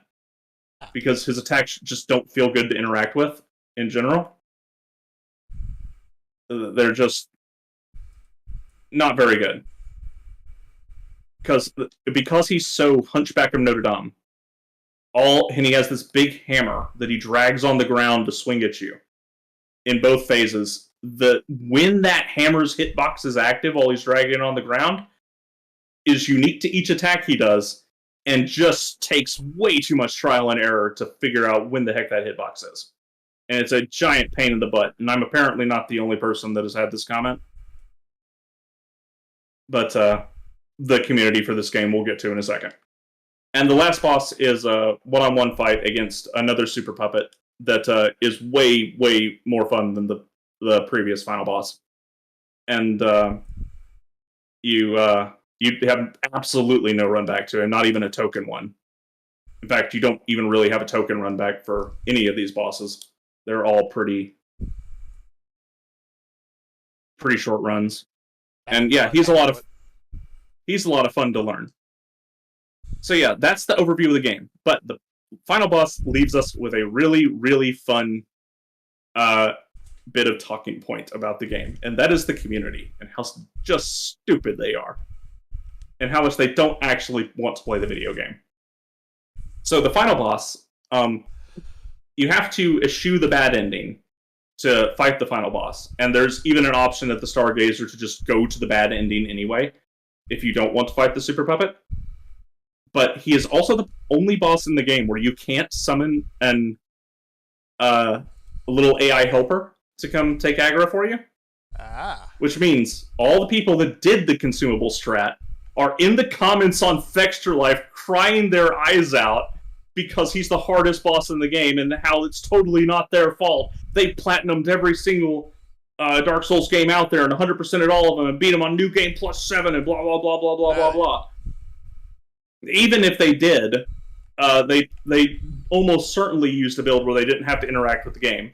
Because the puppet doesn't ask you to do anything different than what you've been doing the rest of the game. which is just use everything you've learned and learn the parry timing on stuff. And it's just he has a lot of really fun and good mix-ups that are. What if everything you learned was Summon Spectre and Yeah. Pro Consumable? Then you're in trouble. Because if you get too far away from him, that's what triggers his unblockable and dodgeable attack, and he will zip across the arena, and the timing to perfect guard it, to parry it, is really tight. Though if you can do it, it is really rewarding, and I did bait it out a few times once I got the timing down. So yeah, that was... It's just hilarious how bad the people are at this game. Now, I was on Fextra Life because on my New Game Plus run, I wanted to be sure I was actually using the boss's weakness, because it felt like I was doing very little damage. I eventually just had to go with trial and error, because the Fextra Life wiki is the Fextra Life wiki, and therefore useless. Yes. And they, of course, are the only active wiki every time they get a hold of a game, because of course they are. Well, nobody uses fandom anymore. Yeah. So yeah, drug my butt over to Fextra Life and got that taken care of, and just saw those comments and laughed my butt off. Now on New Game Plus, it's actually a fun New Game Plus run, especially immediately after the first playthrough, because you're going to zip through the areas pretty quick, so you're going to make it to the bosses. Now, and pretty much go right into boss fights.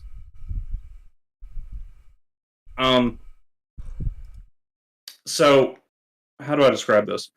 The bosses get a significant jump in HP, and within their clearly separated phases, there are a bunch of micro phases, some of which you may not have noticed that you were intentionally just trying to get through as fast as you could through damage output and blow in your equivalent of cooldowns, then pop in your special element grinders so that you didn't have to deal with that particular phase for as long.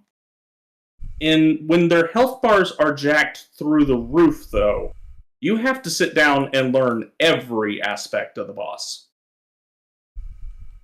And this was a lot of fun, because it didn't give you an easy way out. So yeah, I had a lot of fun going through on New Game Plus, and just really sitting down to get to know these bosses and their attack patterns, and really just digging into them and learning to do them properly and developing proper mastery of them. So, and after an attempt or two, most of what I learned on the first run would come back, and then it was all just really nailing down what I didn't have nailed down the first time, and it felt really good to do it. And the difficulty increased from their damage output being significantly higher to where most hits are now about a 3-shot at 2-shot for their heavier attacks, and their health pools being where you can't just blitz a phase. I recommend actually going through Lies of P on New Game Plus. It was actually a fun experience, as long as you're playing the game. You can hand in your junk, Fern. I should actually do that. Where is Junkman? So yeah, that's Lies of P and the new Monster Hunter book, and I think I'm going to close my discussion on both of those for the foreseeable future. While I did enjoy Lies of P a lot, I don't see a whole lot of reason to do a third playthrough. There is apparently you can continue progressing your character on the third playthrough if you really would like to, and that's nice and all, but they're not going to change the bosses, and putting a boss in 1-shot range of my health on all of its attacks from the 2 and 3 shot. 2 and 3 shot felt good for increased difficulty. 1 shot is just going to be how awake are you at this point, because I learned the boss's attack patterns last time, so it doesn't really seem like it's worth a third playthrough, but definitely worth 2 if you're into this type of game. So yeah, that's my week for media. I kind of went long because Vol didn't have a week, but yeah.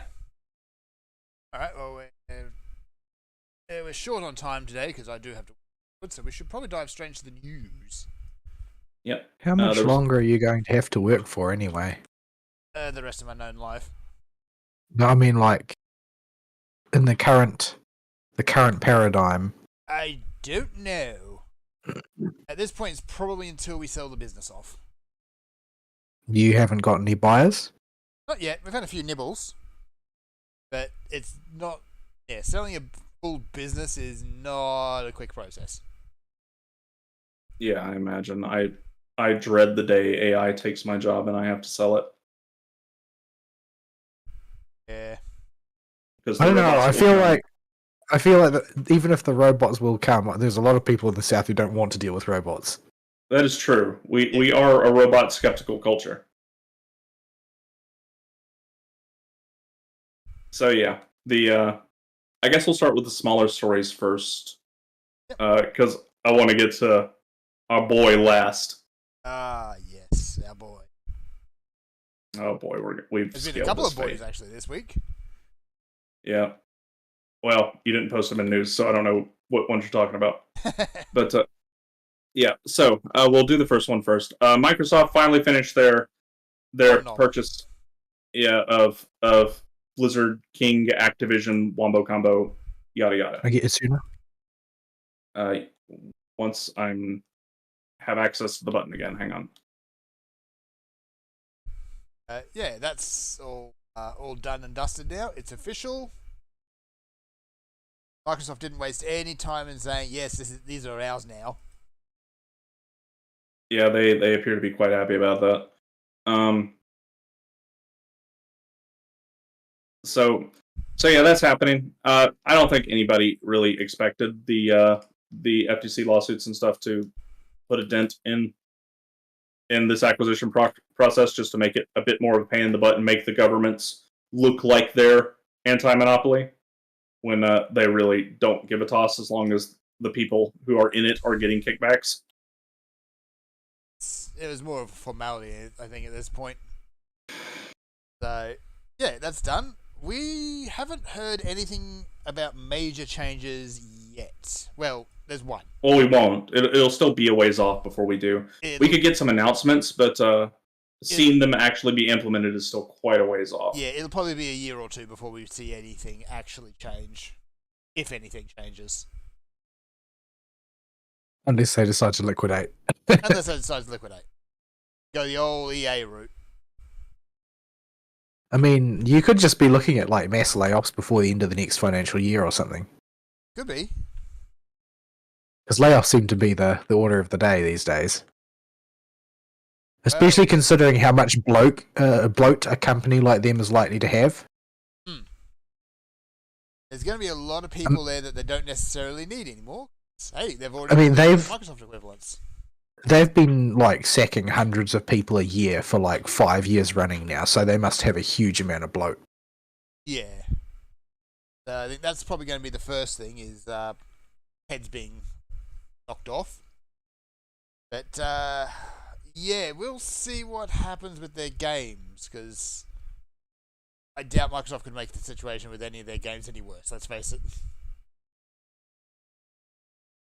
Well, the thing is that their games are the product of bad leadership to begin with. Like, they have clearly received explicit instructions to not worry about if the game is any good. Just get it out the door and get it making money. Yeah, this thing ain't done. We don't care. Just get something out there. I mean, it's absolute dreck. We don't care. Money.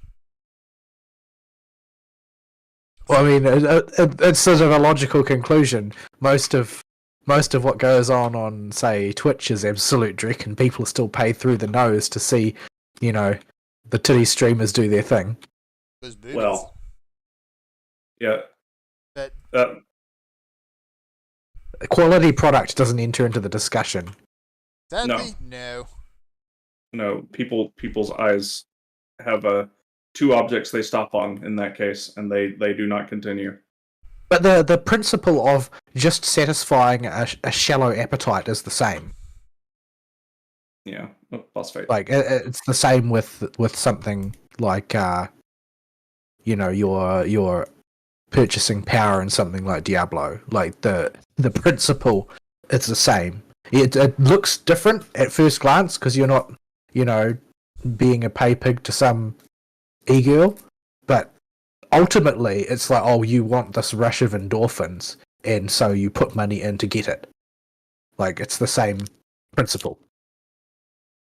and the quality of the product is irrelevant. So we'll see. Was there going to be a BlizzCon this year, or has that already happened? They're going to need to announce a new expansion soon, I think, because people are sick of the current one. Yeah, the current one only just came out. It feels like. We're Yeah, but nobody liked it. Like, cope aside, Yes. like nobody has said that it's cool. No. That's the thing.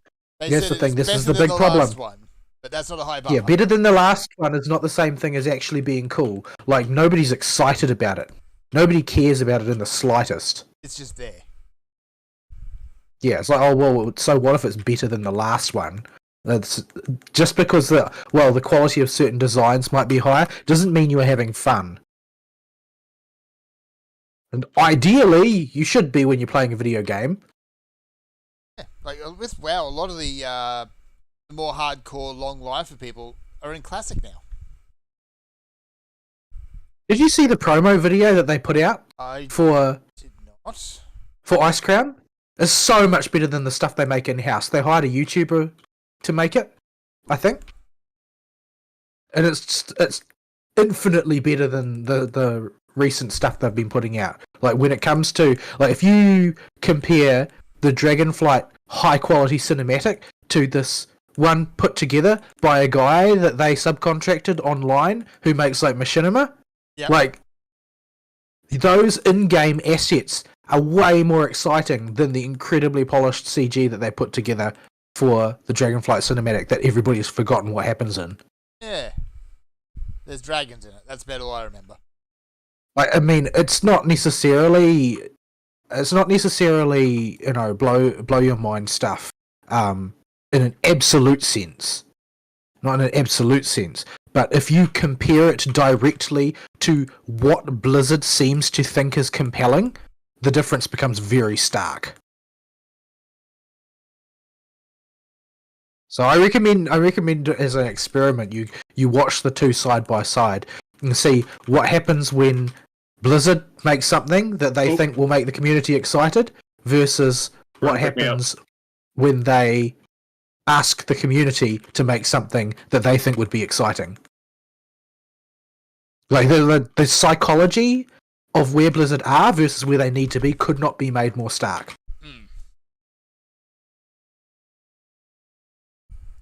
Alright, so that's that. Yep. Do you want to tap into the follow-on from this immediately, or would you like to hold that one? I guess we can transition. The Crunchyroll one's kind of a nothing, but the Bobby one is Bobby. We can't just leave Bobby. We can't just leave Bobby hanging like that. Yes, we can. The only thing we need to say about Crunchyroll is never forget what they took from us. Yeah, I was going to use it as a vector for a whole lot of Remember Pinecone. So, yeah. We'll skip that one. Bobby has announced his retirement from... Well, not retirement, but he's leaving as CEO of Activision Blizzard in 2024 following on this deal. Yep. Now, Bobby has a golden parachute as big as the skyline in San Francisco. Yes. And about as expensive. Yeah. He probably negotiated that like 6 years ago when he foretold what was going to happen. Oh, yeah. Like, because I don't think that he's been actually surprised by anything. No, Yeah, I wouldn't be surprised if the part of the contract to actually sell or merge would involved his retirement.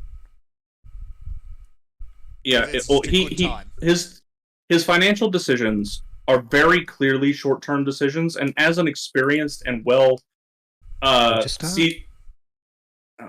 register.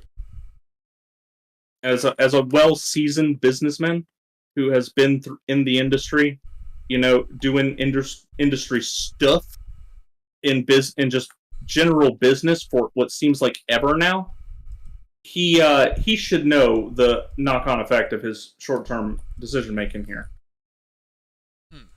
And that the best thing you can do if you're about to make a whole lot of short-term decisions for personal gain, that's going to only impact your company's immediate finances before throwing it completely in the gutter is to give yourself a golden parachute and do a pump and dump if you can on the stocks, and then bail out of there as soon as things start to go south. Yeah.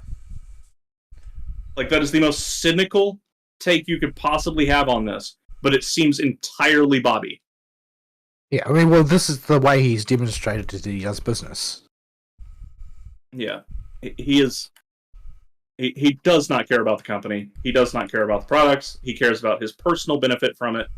And Bobby surely negotiated this out so that after he got his little boost in the stock prices, he could dump everything, quit as CEO, get a golden parachute, and jet out of there. But what about his storied movie career? I forgot Bobby had one. Yeah, he was in that, what was it, Moneyball? It's plausible. When it comes to these types, that they do all kinds of weird crap. I just don't remember it. So yeah, that's Bobby. Not a whole lot to say about Bobby, despite the fact he's Bobby. We've spent many years, and Octail and Hordak before us many years, and Total Biscuit before them, all dunking on Bobby. And his Death Star made of money. Yes. So now that the Death Star has didn't get blown up right. Gold. Yeah, it hadn't been blown up yet. He now has enough funds to construct the dumb thing. He is leaving to presumably go start building on that. Gosh.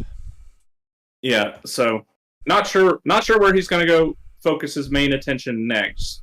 He's a shareholder and a board member of a lot of companies, so he could plonk himself just about anywhere he wants. He must get something out of it personally, because he could retire like 100 times over without and live the most lavish lifestyle you could imagine 100 times over, but instead he continues to be a blight on corporate society. So there must be something in it for him. Yeah, I guess maybe he's on Epstein's list or whatever. I don't know. Yeah, like or yeah, whoever the current Epstein is, because you know there is one. There's always one. Oh no, I went to the wrong snake. So did I. Don't know where I'm supposed to go.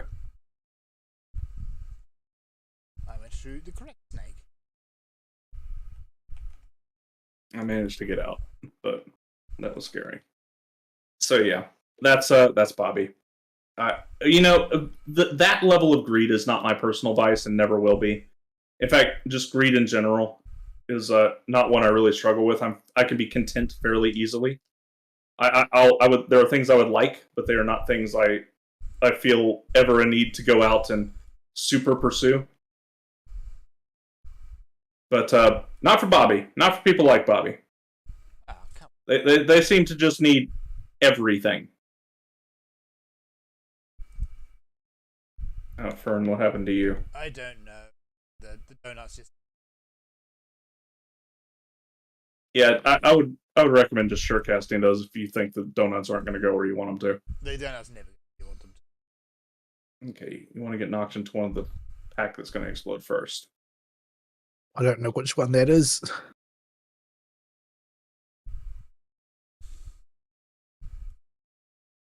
I'm gonna just stay dead.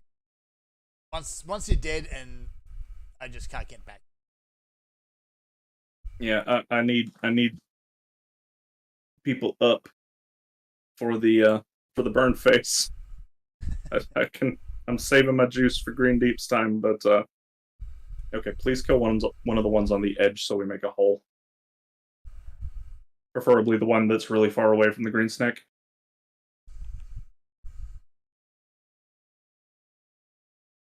Nobody's killing it, is it? Oh, it died. It went from... Did you do that? Yes, I Green Deepsed it. Yeah, because I was like, its health went from 75% to 0.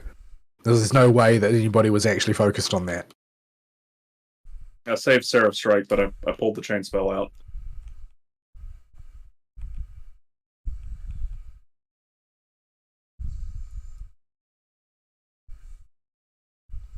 Just took half of the blue one's HP off of one flower.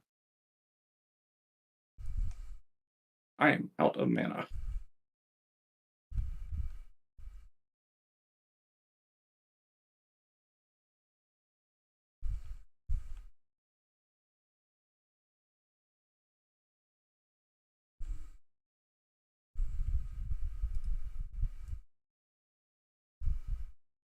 Oh, that's not what I had intended. Yep. Shortcast well spent. There we go. Okay, where was I? I think there was this week or last week, but John Riccatello is also stepping.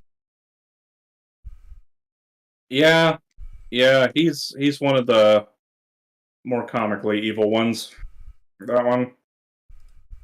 Well, I mean, it's easy to view them all as comically evil, but I think that that's sort of an occupational hazard of being in that position, really. Yeah, it's Like, just, how many of them don't turn evil? Yeah, it's the same problem with people that go to Washington or wherever your capital is. Just you get power and it does this to you. If you swim in toxic waters, you're going to get poisoned. It's as simple as that. Yeah, and unless the swamp, well, even then, if the swamp hates you, that only grants you a layer of insulation. Yeah. So yeah, it was honestly the writing was already on the wall for old John after the whole Unity debacle. Like either he was going to walk or he was on his way out anyway. It depends on if he was in favour of the change or not. Depending on who you listen to, he was not in favour of blatant nickel and diming and is just walking on principle. But others have said, yeah, he was fully in favour of it and he's been kind of pushed out the door as a sacrificial lamb. Fern, I'm nowhere near you, by the way. That's fine. I'm at the critical engagement. I got boxes, so I'm good. Boxes happy. If you just accept the critical engagement teleport, you will save yourself from death. Shenanigans. But yeah, it depends on which story you want to hear. Which story you want. What the situation there is. Yeah. Well, people always speculate till the cows come home, but nobody ever really knows what's going on. No, that's right.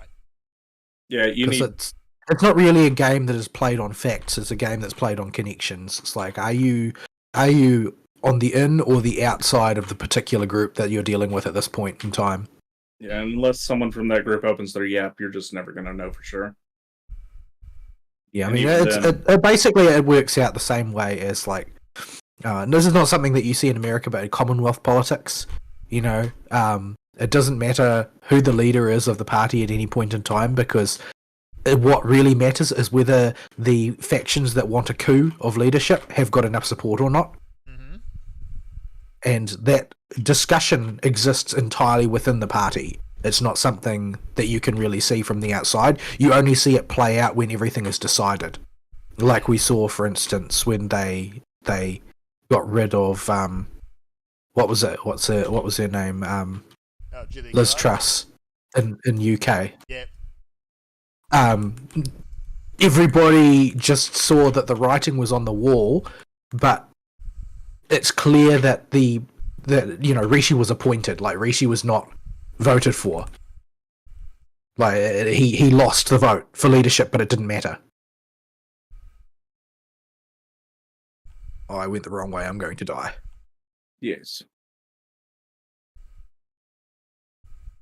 Oh, I went. I didn't. The arrow was not.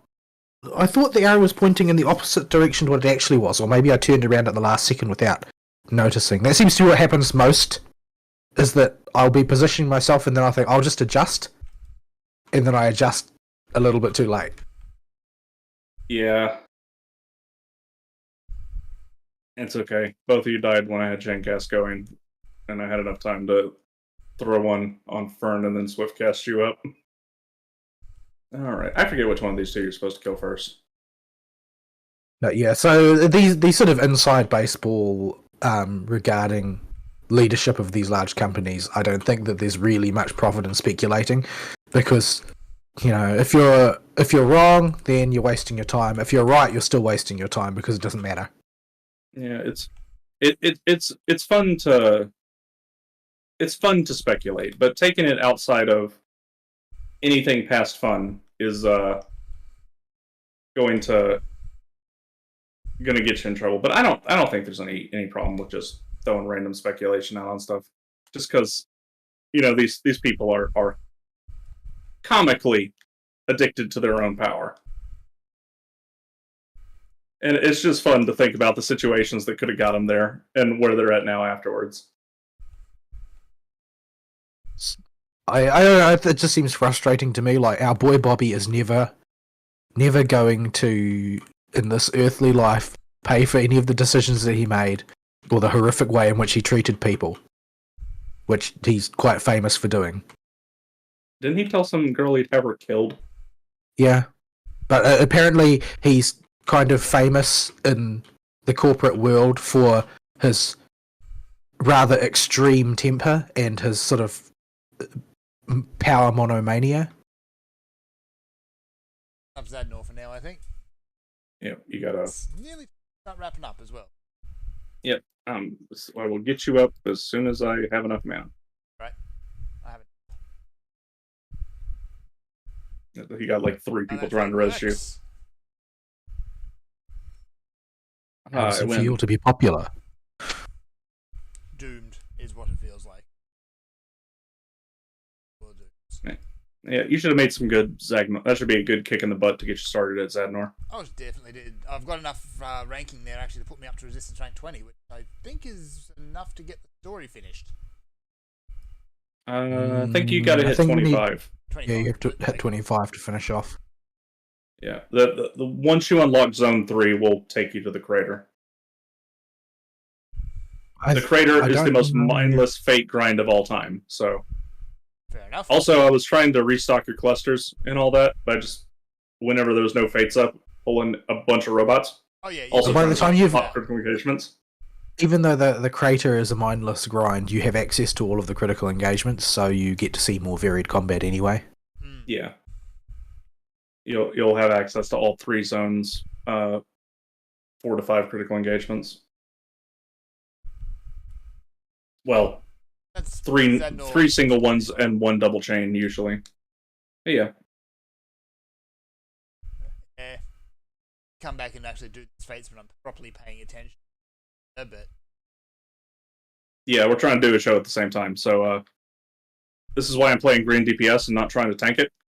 Because you can fire your lasers and just win. Because push comes to shove and people aren't killing the snake, I can delete the snake. Yes. It is fun deleting the snake. I also have a bunch of quests over there. What's the name? Mikoto. That's it. Where's the locksmith? I need to crack my boxes. I've got a bunch of them. I got 28 boxes to. Oh, I got to turn in all my field notes to this story in. So make sure you use all your field notes and turn your extra field notes in.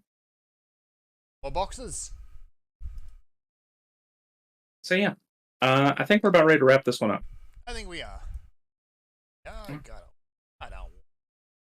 There's still drunk around. I got You modern never aesthetics. don't have them. Ways. Do that. You keep talking about, oh well, this is the last big drunk cowboy thing, and then the next weekend it's like they're still here. Yeah, they don't leave. Don't they work sometimes? Apparently not. Dadgummit. That was all rubbish. Dadgummit. I got a modern aesthetics both ways, but I can't sell it right now because the prices are still deflated into the toilet from the Moogle tomes. He's got to sit on that one. I've gotten 3 Bojin Bardings today. Those won't sell for much. No, they won't. Ooh, I got a Suzaku wall hanger. That sells for like 100k. So. And the rest is junk. Oh, no, there's pure white dye in there. I made some good profit today. Oh, yeah, the pure whites sell for a lot, don't they? I freaking didn't. Yeah, pure whites are like 400k. Indigo Star. Yeah, I just sold 27 of those. Quartermaster's over here. Yeah, right. You can get shinies. Indigo Star, Indigo Star, Indigo Star, Star, Indigo Star, Star, Star. Yeah. All right. So we're devolving. So Yeah, I think we it's are. time for us to get out of here. All right, folks. We will see you next week. Sayonara. Bye bye.